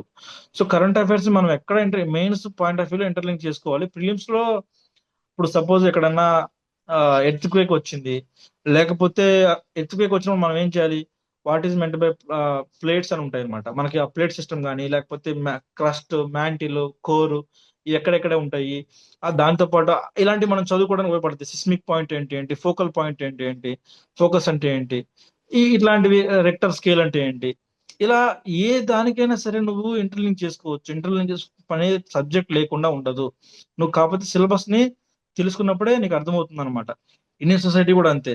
లాస్ట్ టైం ఒక క్వశ్చన్ అడిగాడు 2020లో SC/ST అట్రాసిటీ యాక్ట్ బాగా మిస్యూజ్ అవుతుందని చెప్పేసి సుప్రీంకోర్టు గైడ్ లైన్స్ ఇస్తే అప్పటికప్పుడు బాగా గొడవ చేస్తే మళ్ళీ పార్లమెంట్ ఒక చట్టం తెచ్చింది. అదే ఆ సుప్రీంకోర్టు రూల్స్ ని నలిఫై చేయడానికి ఇచ్చిన ఆర్డర్స్ ని. సో అక్కడ ఆ టైంలో అడిగినప్పుడు క్వశ్చన్ ఏం అడిగాడంటే, ఏ కేసులో ఆ జడ్జిమెంట్ ఇచ్చాడని అడిగాడు.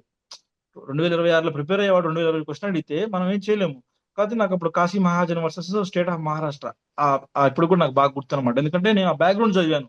వాడు ఆఫీస్ లో ఏదో చేస్తే ఆ పనికి ఏదో సంథింగ్ రాంగ్ గా వెళ్ళి కేసు పెట్టాడు అనమాట. ఆ కేసు వాడు సుప్రీం కోర్టు దా ఫైట్ చేశాడు.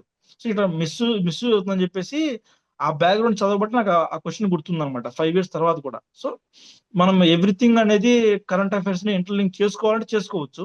అవసరం లేదు, ఎక్కువ వచ్చే ఏమున్నాయి సార్ అంటే హిస్టరీలో తక్కువ వస్తాయి, జాగ్రఫీలో కొంచెం పర్లేదు తగ్గించి వస్తాయి, సొసైటీ కూడా తక్కువ ఉంటాయి. మీరు ఇంకా వస్తే రిమైనింగ్ ఆస్పెక్ట్స్ లో మెయిన్స్ లో వచ్చేసి పాలిటీలో తగ్గించుకోవాలంటే మనం తగ్గించుకోవచ్చు. కానీ డైనమిక్ గా ఇంటర్లింక్ చేసుకుంటే మీకు సబ్జెక్ట్ అనేది నెంబర్ ఆఫ్ టైమ్స్ రివైజ్ అవుతుంది, మీరు మర్చిపోయే అవకాశం తక్కువ ఉంటుంది అనమాట. ఏపీ హిస్టరీ ఖచ్చితంగా తక్కువే ఉంటాయి. ఏపీ హిస్టరీలో మీకు కరెంట్ అఫైర్స్ అనేవి తగలవు మోస్ట్లీ. ఇంకా నెక్స్ట్ వన్ వచ్చేసి ఎకానమీ అండ్ SNT మాత్రం ఖచ్చితంగా ఎక్కువ వస్తాయి అనమాట, బాగా డైనమిక్ పార్ట్స్ అవి. There is one more question. As a working aspirant, what is the best way to prepare and make notes? Is the notes from the class sufficient or need to buy standard books or civic center books? ఇప్పుడు మీరు ఒక institute లో join అవుతారు కదండి క్లాసులు తీసుకోవడానికి. Civic centre లో join అయ్యారనుకోండి, వాళ్ళ నోట్స్లు తీసుకోండి. ఎందుకంటే వాళ్ళ క్లాసులు చెప్పిన తర్వాత ఆ నోట్స్ లో మీకు యూజ్ అవుతాయి కదా బాగా. అదైతే స్టాండర్డ్ బుక్స్ అనేది ఖచ్చితంగా ఉండాలి. నోట్స్ తో పాటు స్టాండర్డ్ బుక్ ఉంటే రిఫర్ చేసుకోవచ్చు. బట్ మీరైతే నోట్ మేకింగ్ అనేది మీకు అంత ఈజీ కాదు, టైం పీరియడ్ కష్టం అవుతుంది అనమాట.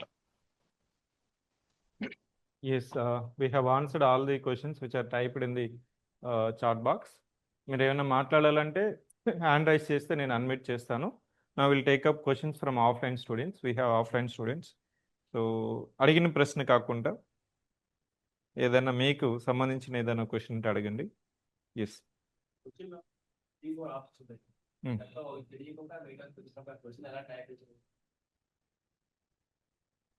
సో హీఈస్ ఆస్కింగ్ క్వశ్చన్లో 3-4 ఆప్షన్స్ ఉన్నప్పుడు, సో దాంట్లో ఒక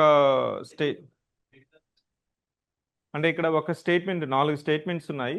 హీఈస్ అవేర్ ఆఫ్ 3 స్టేట్మెంట్స్, కానీ ఒక స్టేట్మెంట్ అతనికి తెలియట్లేదు. ఆ స్టేట్మెంట్ కరెక్ట్ అయితే ఒక ఆప్షన్ అవుతుంది, ఆ స్టేట్మెంట్ ఇన్కరెక్ట్ అయితే ఇంకొక ఆప్షన్ అవుతుంది.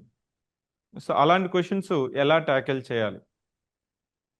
సార్ యాక్చువల్గా ఆప్షన్ ఎలిమినేషన్ టెక్నిక్ అంటే మోస్ట్లీ ఎక్స్టెన్సివ్ చదివినప్పుడు మనకు వచ్చిన ఎగ్జామ్ పాయింట్ ఆఫ్ వ్యూలో ఇంటర్లింక్ చేసుకుని ఎలిమినేట్ చేసే ప్రాసెస్ ఉంటుంది సార్. మేమైతే అదే చేసాం మోస్ట్లీ. ఇంకా ఒక స్టేట్మెంట్ తెలియలేదు అన్నప్పుడు మనకి ఇక్కడ విషయం ఏంటంటే సార్, నెగిటివ్ మార్క్స్ అనేది ఉన్నప్పుడు దయచేసి తెలియనప్పుడు అవాయిడ్ చేయడం ఉత్తమం. తెలిసిన వాటికి మాత్రం ఖచ్చితంగా మీరు ఎక్స్టెన్సివ్ గా నాలెడ్జ్ చదవాలి. అలాంటప్పుడు వాళ్ళ ఆప్షన్ ఎలిమినేషన్ టెక్నిక్ అంటే నథింగ్ బట్ లేకపోతే ఇంటర్లింక్ చేసుకోవాలి. చదివిన వాటిని బాగా ఇంటర్లింక్ చేసుకుంటే మీకు ఒక రకంగా గుర్తుండే అవకాశం ఉంటుంది. అంతకు మించి ఇక్కడ మనము ఎలా చేస్తాం అనేది అంతకు మించి అయితే నేనైతే ఆ రెండే ప్రాసెస్లు చేశాను. ఒకటి ఇంటర్ పర్స్పెక్టివ్ లో నెంబర్ ఆఫ్ టైమ్స్ ఇంటర్లింక్ చేసుకోవాలి. అప్పుడు రెండోది వచ్చేసి మనము ఆప్షన్ ఎలిమినేషన్ టెక్నిక్ ఎక్స్టెన్సివ్ చదవాలి. ఈ రెండింటినే నేను చేశాను అనమాట. టు యాడ్ వన్ పాయింట్, ఇక్కడ రూల్ ఆఫ్ ప్రాబబిలిటీ అనేది ఉంటుందండి. ఇప్పుడు అది నీకు చెప్పను, ఎందుకంటే ఇప్పుడు నుంచే దాన్ని నువ్వు అప్లై చేస్తావు. ఇప్పుడు ఏం లేదు, కాన్సెప్ట్స్ క్లారిటీ తెచ్చుకోవాలి అంతే. ఆ ఫోర్త్ పాయింట్ తెలియదు అంటున్నావు కదా, సో ఎగ్జామ్ అయిపోయిన తర్వాత తెలుసు. ఎందుకంటే రూల్ ఆఫ్ ప్రాబిలిటీ ఇప్పుడే చెప్పామనుకోండి, అది ఇప్పటి నుంచి అప్లై చేస్తాం, కాన్సెప్ట్స్ బిల్డ్ అవ్వు. రూల్ ఆఫ్ ప్రాబిలిటీ అనేది మెయిన్ ఎగ్జామ్ ముందు ఒక 1 month నుంచి 40 days ముందు నుంచి తెలుసుకుంటే అప్పుడు లాస్ట్ మినిట్లో ఎలా మేనేజ్ చేయాలనేది, so that will teach at the end. ఎందుకంటే ఒక ఇంటర్వ్యూలో మిస్టర్ శివకుమార్ అండ్ గోవర్ధన్ అనేసి వాళ్ళిద్దరికి ఒక అతనికి డిటి వచ్చింది, ఇంకొక అతనికి ఏఎల్ఓ వచ్చింది. ఆ ఇంటర్వ్యూలో మేము మాట్లాడుంటాం రూల్ ఆఫ్ ప్రాబిలిటీ వల్ల అతనికి అడ్వాంటేజ్ ఏ విధంగా అయిందనేది. బట్ అది ఇప్పుడు చెప్పడం అనేది సమంజసం కాదు. సో స్టూడెంట్కి ఫస్ట్ కాన్సెప్ట్ బిల్డ్ అవ్వాలి, as he mention that. So కాన్సెప్ట్స్ని, ఆ స్టేట్మెంట్ని మల్టిపుల్ టైమ్స్ మల్టిపుల్ కాన్సెప్ట్స్లో లింక్ చేసుకొని అక్కడ కోరిలేట్ అవుతుంటే so you can answer. Otherwise you have to learn, skip కాదు, learn after the exam. You have time, no 8 months ఇంకా టైం ఉంది కదా. Yeah, any other questions? Online students మీరు ఏమైనా మాట్లాడాలనుకుంటే హ్యాండ్ రైజ్ చేయండి, will unmute you, you can speak with yes క్విక్గా. 5 minutes time ఉంది.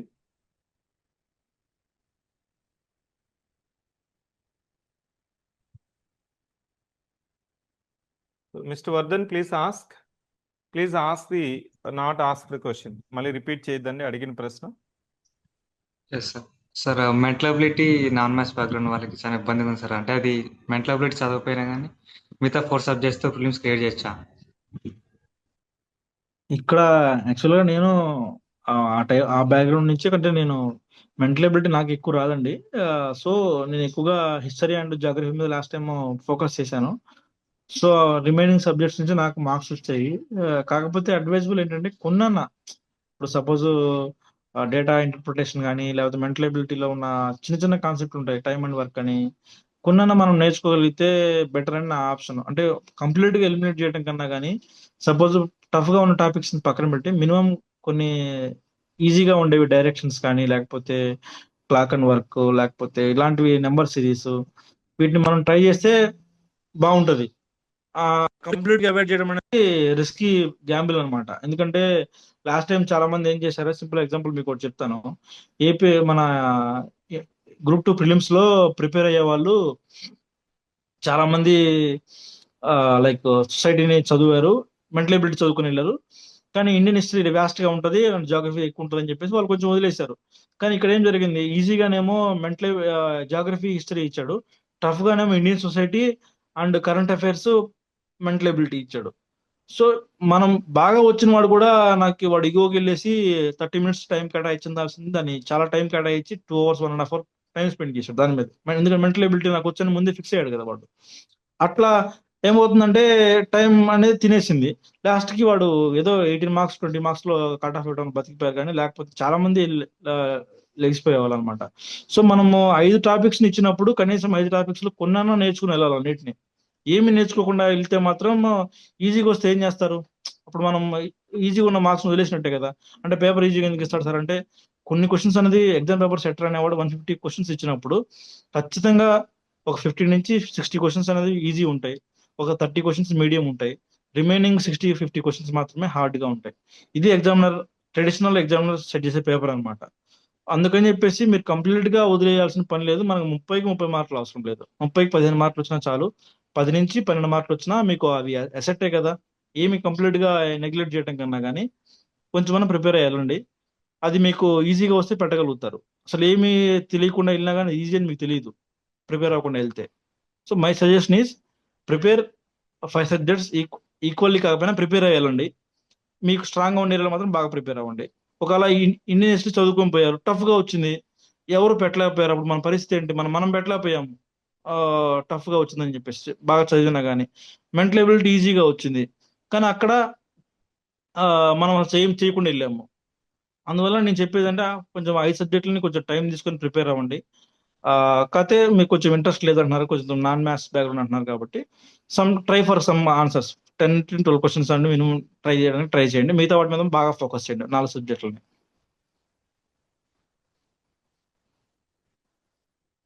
మీకు అర్థమైంది అనుకుంటాను. I hope you understand the logic.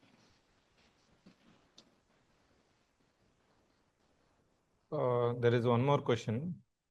Sir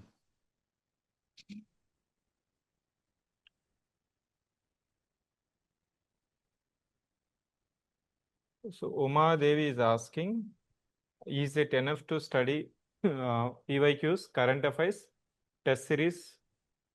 ఇక్కడ గ్రూప్ 1 క్వశ్చన్ అడుగుతున్నారండి. Group 1 group 2 Umadevi. Is it enough to study PYQs, current affairs, test series? So తను ఎందుకు అడుగుతుంది అనేది క్వశ్చన్ నేను మల్టిపుల్ టైమ్స్లో మీకు చెప్పుంటాను. 3 సర్క్యులర్ అప్రోచ్. PYQs ప్రాక్టీస్ చేయండి, కరెంట్ అఫైర్స్ ప్రాక్టీస్ చేయండి, టెస్ట్ సిరీస్ ప్రాక్టీస్ చేయండి. ఇది సరిపోతుందా అంటే ఇది చేయడానికే నీకు టైం సరిపోదు. ఓకేనా? ఇంకా నీకేమైనా టైం ఉంటే నెక్స్ట్ ఇంకో టెస్ట్ సిరీస్ చేయి. Okay, so you want elaborate? Sir యాక్చువల్గా మనము వాళ్ళు అడిగిన దాంట్లోనే PYQs, current affairs and other one is test series. Test series. ఈ 3 కూడా MCQసే కదా సార్. కాకపోతే ఇవి మనం ఎప్పుడు అనేది యూస్ఫుల్ అవుతుందంటే మీకు కొంచెం కాన్సెప్ట్ అనేది క్లారిటీ ఉన్నప్పుడు బాగా యూజ్ అవుతుంది. మీకు కాన్సెప్ట్ లేకుండా డైరెక్ట్ గా MCQs, PYQs చేసినప్పుడు ఏమవుతుందంటే అది క్వశ్చన్ లానే మిగిలిపోతుంది తప్పించి అవి చదువుకునేది ఎందుకంటే మీ టెస్టింగ్ మీ నాలెడ్జ్ టెస్ట్ చేసుకోవడానికి. రెండోది క్వశ్చన్ ఫ్రేమింగ్ ఎలా అడుగుతున్నాడు ఎగ్జామ్ హాల్లో తెలుసుకోవడం కోసం. ఈ రెండింటి కోసం మాత్రమే మనం ఆ మూడింటిని యూజ్ చేస్తాము. టెస్ట్ సిరీస్ అంటారా ఎగ్జామ్ ని మనం ఎగ్జామ్ ఓరియంటేషన్ ని మనం క్రియేట్ చేయడానికి, ప్లస్ 3 అవర్స్ కూర్చొని ఎలా ఎగ్జామ్ రాయడానికి, ప్లస్ మనం రాసిన నాలెడ్జ్ ని టెస్ట్ చేసుకోవడానికి ఉపయోగపడేది టెస్ట్ సిరీస్ అనమాట. సో ఈ పర్స్పెక్టివ్ లో మీకు సరిపోతుందంటే మీ కాన్సెప్ట్స్ ని రివిజన్ చేసుకున్న తర్వాత అటెంప్ట్ చేస్తే బెటర్ అని నా ఆలోచన. సో ఇది ఎందుకు నేను చెప్తున్నా అంటే యాక్చువల్గా I'm just clarifying. So first PYQs చేసినప్పుడు రిఫర్ చేసినప్పుడు ఒక ఫ్రెషర్కి డిమాండ్ ఆఫ్ ద ఎగ్జామ్ తెలుస్తుంది. Next current affairs questions practice చేసినప్పుడు అతనికి ఇప్పుడున్న కాన్సెప్ట్ ప్లస్ ప్రజెంట్ ఫోకస్ ఏముందని తెలుస్తుంది.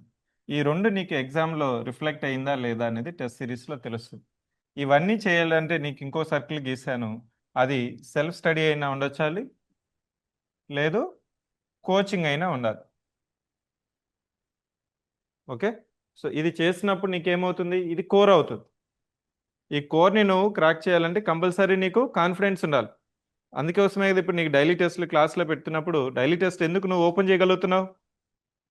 ఆ టాపిక్స్ మనం క్లాస్లో చెప్పుకున్నాం కాబట్టి నీకు కొంత అవగాహన ఉంది, కొంత నేర్చుకున్నావు. Now you gain the confidence at least open the previous year questions in order to test your concepts. Therefore, that will be useful when you have some kind of knowledge. That's what he is saying. So next question ఏంటంటే next I think we have completed. So you wanted to conclude by saying anything? Sir యాక్చువల్గా మన మీటింగ్లో ఇప్పుడు ఈరోజు మీటింగ్లో ఎక్కువ freshers ఉన్నారు. So freshers అంటే ఇప్పుడు స్టార్ట్ చేసేవాళ్ళు, ఇప్పుడు స్టార్ట్ చేస్తే టైం సరిపోతుందా, ఇప్పుడు స్టార్ట్ చేస్తే ప్రిపరేషను జనరల్గా ఇప్పుడు గ్రూప్ 2లో what I have observed is that కొద్దిగా వర్కింగ్ ప్రొఫెషనల్స్ ఎక్కువ ఉన్నారు, హౌస్ వైఫ్స్ ఉన్నారు. అదే కాకుండా ప్రైవేట్ జాబ్స్ చేసుకుంటూ మాకు డైలీ 5 to 6 hours టైం ఉంటుంది అలాంటి వాళ్ళు. సో వీళ్ళతో పాటు ఫుల్ టైమ్ ఆస్పిరెంట్స్ మొన్న ఏప్రిల్లో గ్రాడ్యుయేషన్ కంప్లీట్ అయిన వాళ్ళు, వీళ్ళకి అందరికి కలిపి రాబోయే నోటిఫికేషన్కి గ్రూప్ 2 నోటిఫికేషన్కి how to manage their time. So can you conclude so that we can... యాక్చువల్గా మనకి సెప్టెంబర్లో ఎగ్జామ్ అన్నారు సార్, అదే నోటిఫికేషన్ ఇస్తామని చెప్పారు. సో మనకి ఎగ్జామ్ జరిగేసరికి డిసెంబర్ ఆర్ నవంబర్ అవ్వచ్చు. సో మనకి June, July, August, September, October, November, so 6 months time period ఉంది సార్ ప్రిలిమ్స్ ఎగ్జామ్కి.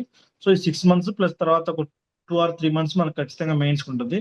సో ఫిబ్రవరిలో లోపే మెయిన్స్ ఎగ్జామ్ జరిగే అవకాశం ఉంటుంది sir. So 9 months time period is more than కాదు, ఎనఫ్ సార్, సరిపోతుంది టైం పీరియడ్.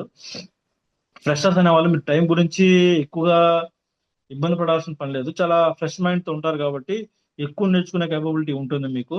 సో అది దాన్ని మీరు ఓవర్కమ్ చేయొచ్చు. ఇక్కడ ఆల్రెడీ ఎగ్జిస్టింగ్ వాళ్ళు చేస్తున్నారంటే కొంచెం అడ్వాంటేజ్ ఉంటుంది, కానీ మీకు ఇంకా అడ్వాంటేజ్ ఏంటంటే మీరు ఫ్రెష్గా ఉంటారు, ఎక్కువ నేర్చుకునే అవకాశం ఉంటుంది. సో దయచేసి మీరు ఆ ప్రాసెస్ మీద కాన్సన్ట్రేషన్ చేయండి. ఏవైతే మీకు మేము చెప్పిన పాయింట్స్ వ్యాలిడ్గా అనిపించినా వాటిని రాసుకోండి, ఇంప్లిమెంట్ చేసుకోండి. ఖచ్చితంగా సార్స్ గైడెన్స్ అనేది తీసుకోండి.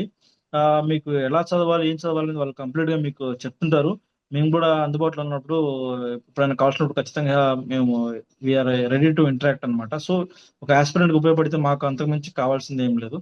సో నెక్స్ట్ థింగ్ వచ్చేసి వర్కింగ్ ప్రొఫెషనల్స్ మీరు అంతా 5-6 అవర్స్ టైం పీరియడ్ దొరుకుతుంది కాబట్టి మీకు ఎక్కువ టైం ఉండదు కాబట్టి ఒక మ్యాగజైన్ అనేది and plus also some books ఏవైతే ఉన్నాయో స్టాండర్డ్ బుక్స్ ఆ నోట్ మేకింగ్ మెటీరియల్ తెచ్చుకొని చదివితే రివిజన్ పర్పస్ కోసం మీకు ఉపయోగపడుతుంది. క్లాసెస్ ఎన్రోల్ అయినప్పుడు ఏమవుతుందంటే మీరు ఖచ్చితంగా ఆ క్లాస్ విన్న తర్వాత టైం పీరియడ్ ని కనీసం 20 minutes 30 minutes లో అయినా సరే నెక్స్ట్ డే ముందు రోజు రివిజన్ చేసుకోవడం చాలా యూస్ఫుల్ అవుతుంది అనమాట. ఎందుకంటే రిటెన్షన్ పవర్ అనేది మీకు ఉండాలి. కుదిరితే కాన్సెప్చువల్ క్లారిటీ కోసం ఫ్రెషర్స్ ఎవరైతే ఉన్నారో వాళ్ళు మాత్రం ఒక టీమ్ గా ఏర్పడితే ఇంకా బాగా నేర్చుకునే అవకాశం ఉంటుంది. దయచేసి మీ డౌట్స్ ఉంది క్లారిఫై చేసుకోండి సార్ దగ్గర. డౌట్స్ క్లారిఫై కాకపోతే కాన్సెప్ట్స్ క్లారిఫై కాకపోతే ఆటోమేటిక్ గా నెగిటివ్ మార్క్స్ అనేది పడతాయి ఎగ్జామ్ హాల్లో. సో మీరు ఒకేసారి మిరాకిల్స్ జరగాలని అనుకోవద్దు. ఈ 9 months ప్రాసెస్ ని మీరు నమ్మండి. ఆ 9 months ప్రాసెస్ లో మీరు అలానే హార్డ్ వర్క్ చేయండి. ఖచ్చితంగా మీకు సర్వీస్ వస్తుంది. సో ఇక్కడ వ్యాస్ట్ ఎక్స్పీరియన్స్ ఉంది సార్స్, వాళ్ళు ఏమి వర్క్ ఏది చెప్పట్లేదు. సో దయచేసి వాళ్ళ ప్రొసీజర్ ని మీరు ఫాలో కండి. లేదు మీ దాని మీద నమ్మకం ఉందంటే మీరు కూడా ఇంప్లిమెంట్ చేసుకోవచ్చు ఎప్పుడు అది రైట్ ప్రాసెస్ అయినప్పుడు. అనవసరంగా ఏ పడితే అవి చేసి టైం పీరియడ్ వేస్ట్ అయ్యి టైం పీరియడ్ లేదంటే కుదరదు. సో మనము ఒక 9 months టైం పీరియడ్ పెట్టుకున్నామంటే ఆ 9 months time period more than enough. నేను 2018 మేలో అయిపోయింది నా బీటెక్ అయిపోయినప్పుడు. నేను జూన్ ఆర్ జూలైలో స్టార్ట్ చేస్తే నేను 2019 ఆగస్ట్ కల్లా నేను ఎగ్జామ్ ని క్రాక్ చేయగలిగాను. సో 1 year లోపు time is more than enough. మీరు బిలీవ్ చేయాలి కాకపోతే. సో కొంచెం హార్డ్ వర్క్ చేసుకోవాలి ఫ్రెషర్స్ అనేవాళ్ళు. టైం పీరియడ్ పెట్టుకోవాలి, ఎందుకంటే మీకు ఆల్రెడీ కాంపిటేటర్స్ ఆల్రెడీ మార్కెట్ లో ఉన్నారు కాబట్టి. సో మీరు అచీవ్ చేయగలుగుతారు, అది మాత్రం చెప్పగలను. వర్కింగ్ ప్రొఫెషనల్స్ మాత్రం దయచేసి టైం ప్రాసెస్ ని మీరు కిల్ చేసే ప్రాసెస్ కాకుండా స్మార్ట్ వేలో ప్రిపేర్ అవ్వండి. అది చాలా యూస్ఫుల్ అవుతుంది. ఎలాగో మీరు ఆల్రెడీ కొత్తగా ప్రిపేర్ అయ్యే వాళ్ళకైతే కొంచెం మీరు ఎఫర్ట్ పెట్టాల్సిందే. లేదు కొంచెం ఆల్రెడీ మేము ప్రిపేర్ అయ్యి ఉన్నాము, మనం రాసాము, కొంచెం తక్కువలో పోయిందంటే మాత్రం 5-6 hours is more than enough working professionals. కాకపోతే మాత్రం ఫ్రెష్ మైండ్ తో కాన్సెప్ట్స్ బాగా రివైజ్ చేసుకోండి, అది చేయండి చాలు. సో మేము చెప్పేది ఒకటే అండి, ప్రాసెస్ ని ట్రస్ట్ చేయండి, డిస్ట్రాక్షన్స్ అవాయిడ్ చేయండి, రివిజన్ ఎక్కువ చేసుకోండి, నోట్ మేకింగ్ నమ్ముకోండి. ఎక్కువ బుక్స్ అనేది దయచేసి చదవద్దు. ఓన్లీ ఒక స్టాండర్డ్ బుక్స్ తో మాత్రమే చదువుకోండి. కుదిరితే మీకు కావాల్సినప్పుడు సార్స్ మీకు అవైలబుల్ ఉంటారు కాబట్టి వాళ్ళ అడ్వైజులు ఫాలో అయితే చాలా యూజ్ అవుతుంది. నోట్ మేకింగ్ కాకుండా పీవైక్యూస్ చాలా చాలా ఇంపార్టెంట్. మేము ఇంత టాపిక్ లో కనీసం ఒక 20 సార్లు చెప్పుకుంటాం 1 hour క్లాసెస్ లో పీవైక్యూస్ గురించి. పీవైక్యూస్ అండ్ సిలబస్ మెటీరియల్, ఈ రెండు మీ దగ్గర పెట్టుకోండి. ఎప్పుడు మీ దగ్గర ఉండాలి. ఎప్పుడు చూసినా కానీ అవి మీరు చూస్తా ఉంటే ఒక పాయింట్ ఆఫ్ వ్యూ మీకు క్రియేట్ అవుతుంది అనమాట. ఇవే మీకు మెయిన్ గా ఉపయోగపడేవి అనమాట. So don't believe in rumours, అలాంటి వాటి వదిలేసుకోండి. ఓన్లీ ఎగ్జామ్ వచ్చారు మీరు 2 ఏళ్ళైనా 3 ఏళ్ళైనా ఎగ్జామ్ ప్రిపేర్ అయ్యి మీరు బయటకు వెళ్ళాలి. ఎంత తొందరగా వెళ్తే అంత మంచిది మీకు. నా అదృష్టం ఏంటంటే నేను అశోక్ నగర్ లో లేను లాస్ట్ టైం. సో నేను అదృష్టంతో నేను ఫీల్ అవుతున్నాను, ఎందుకంటే అక్కడంతా జరిగిన విషయాలు మీరు చూసే ఉంటారు లాస్ట్ టైం. సో అన్ని పట్టించుకోకుండా బాగా ప్రిపేర్ అవ్వండి. కుదిరితే మెంటార్ గైడెన్స్ తీసుకోండి, ఇట్స్ ఏ లైట్ అనమాట, యూజ్ అవుతుంది మీకు. దయచేసి అది ఉపయోగించుకుంటే నామోషిగా ఫీల్ అవ్వద్దు. సర్వీస్ వస్తే మనకు చాలా ఉపయోగపడుతుంది దానివల్ల. సార్ అంతే sir. Thank you mister Venu, you enlighten. So ఎందుకంటే వీళ్ళకి ఒక మోటివేషన్, ఓకేనా. So just believe one source, one centre, one material, one mentor. ఒక పద్ధతిని మీరు బిలీవ్ చేస్తే దాన్ని మల్టిపుల్ టైమ్స్ మీరు రివిజన్ చేస్తారంటే సక్సెస్ అనేది వస్తుందండి. ఎందుకంటే ఈ ప్రిపరేషన్ ప్రయాణంలో ప్రతి యూట్యూబ్ ఛానల్, ప్రతి ఒక్క వీడియో మీకు డిస్ట్రాక్షన్. అప్పుడంతా ఏంటంటే సోర్స్ ఉండేది కాదు. ఇప్పుడు ఈ జియో వచ్చిన తర్వాత ఎప్పుడైతే 1 GB data 2 GB data per day మీకు కన్జ్యూమ్ అవుతున్నారో, we're in the era of infodemic అంటే ఫ్లడ్ ఆఫ్ ఇన్ఫర్మేషన్. దీంట్లో మీరు వెతుక్కోవాలి, ప్రతిదీ మీకు కనిపిస్తుంది. ఈ స్ట్రాటజీ బెటర్గా ఉంది, ఇది ఆల్రెడీ సక్సెస్ అయ్యింది, దీన్ని ఎందుకు ఫాలో అవ్వకూడదు. సో ఏదైనా ఫాలో అవ్వచ్చండి, ఇది ఫాలో అవ్వాలి ఇది ఫాలో అవ్వకూడదని కాదు, కానీ దాని మీద నమ్మకం ఉండాలి. అంతకు మించి మీ మీద మీకు నమ్మకం ఉండాలి. ఓకే, అంతకు మించి మీకు మీ మీద నమ్మకం ఉంటే సో నెగిటివ్ ఆస్పెక్ట్స్ అంతా వెళ్ళిపోతాయి. ఎప్పుడైతే నీకు కాన్ఫిడెన్స్ బిల్డ్ అవుతుంటుందో 6 hours కాస్త 8 hours అవుతుంది, 8 hours కాస్త 10 hours అవుతుంది, 10 hours కాస్త సస్టైన్ అవుతుంది. 10 చాలు, 10 to 12 hours అనేది చాలు. ఈ ఏజ్లో మీరు కూర్చోగలరు, ప్రిపరేషన్ చేయగలరు. So we wish all the best, we're there for you. And I mean ignore other aspects. మిగిలినంతా వదిలేయండి, ఎందుకంటే కొంత సోషల్ మీడియాలో ఇప్పటి నుంచి ఇంకా బిల్డప్ అవుతుంది. మధ్యలో వీళ్ళంతా ఏంటంటే వీళ్ళే ప్లానింగ్ ఇస్తుంటారు. ఆ డేట్స్ క్లాష్ అవుతున్నాయంట, ఈ డేట్స్ క్లాష్ అవుతున్నాయంట, ఎగ్జామ్ డేట్స్ ముందుకెళ్తాయి, వెనక్కి వెళ్తాయి, అప్పుడు ఎంత ఇప్పుడు ఎంత వీళ్ళే చెప్తుంటారు. I don't know why these people are crazy about these dates. So వాటిని ఇగ్నోర్ చేయండి. నాకు ఇంకా చెప్పాలంటే నాకు డేట్స్ తెలియదు. మా పద్ధతి ఏంటి, మనం మీకు బ్యాచ్ కంప్లీట్ చేయాలి, సో టెస్ట్లు పెట్టాలి, మెటీరియల్ ఇవ్వాలి, ఇవే మీద ఉంటుంది. కానీ ఇప్పుడు కూడా నాకు ఏదైనా వేరే వాళ్ళు వింటే ఓకే, విని అక్కడికి మర్చిపోతాం. కానీ కొంతమంది చెప్తుంటారు, లేదు సార్ సెప్టెంబర్ 15th అంట, 60 days టైం ఇస్తారంట, 40 days టైం ఇస్తారంట, సో మొత్తం exam procedure 3 months 4 months complete అయిపోతుందంట. అంటే ఇతనే చెప్పేస్తుంటాడు, పక్కన కూర్చొని ఇతనే చెప్పినట్టు, ABPSC chairperson. So those aspects are just ignore it and focus it. I wish all the best. Yes please. ఆ రూమర్స్ అనేది దయచేసి బిలీవ్ చేయమాకండి. సార్ చెప్పినట్టు మనం ఎగ్జామ్ మీద ఫోకస్ చేయండి. నాకైతే అసలు ప్రిలిమ్స్ అయిపోయిన తర్వాత మెయిన్స్ కి ఎంత తొందరగా పెడతారు, ఎగ్జామ్ రాసుకుని వెళ్ళిపోదాం అన్నట్టు ఉండేది. ఎందుకంటే మీకు టైం పీరియడ్ పెరిగే కొద్దీ మెటీరియల్ పెరిగిపోతుంటుంది మార్కెట్ లో. ఇప్పుడు కొత్తగా ఎకనామిక్స్ చదవాలన్నా, కొత్తగా బడ్జెట్ చదువుకోవాలన్నా, టైం పీరియడ్ వచ్చే కొద్దీ ఫ్రెష్ గా మళ్ళీ ఇప్పుడు రాసినంత లాస్ట్ ఇయర్ చదువుతాడా, ఈ సంవత్సరం చదువుతాడా తెలియదా, చాలా మనకి డిఫికల్టీస్ ఉంటాయి అనమాట. సో దయచేసి ఎగ్జామ్ ఆన్ టైంలో జరగాలని కోరుకోండి. ఆ టైం తగ్గట్టే మీరు ప్రిపరేషన్ ప్లాన్ చేసుకోండి. హ్యాపీగా సర్వీస్ కొట్టుకొని మనం ఇక్కడి నుంచి వెళ్ళిపోవాలి. ఇదే మనకి పంచవర్ష ప్రణాళిక మాత్రం కాదు దయచేసి. సో తొందరగా మీరు కంప్లీట్ చేసుకోండి. I wish you all the best to all new aspirants and who are working and professional jobs. So let me take this opportunity to acknowledge his time and participating for today's session. So thank you once again, Mr. Venu. And all thank the you best and congratulations. Thank you sir.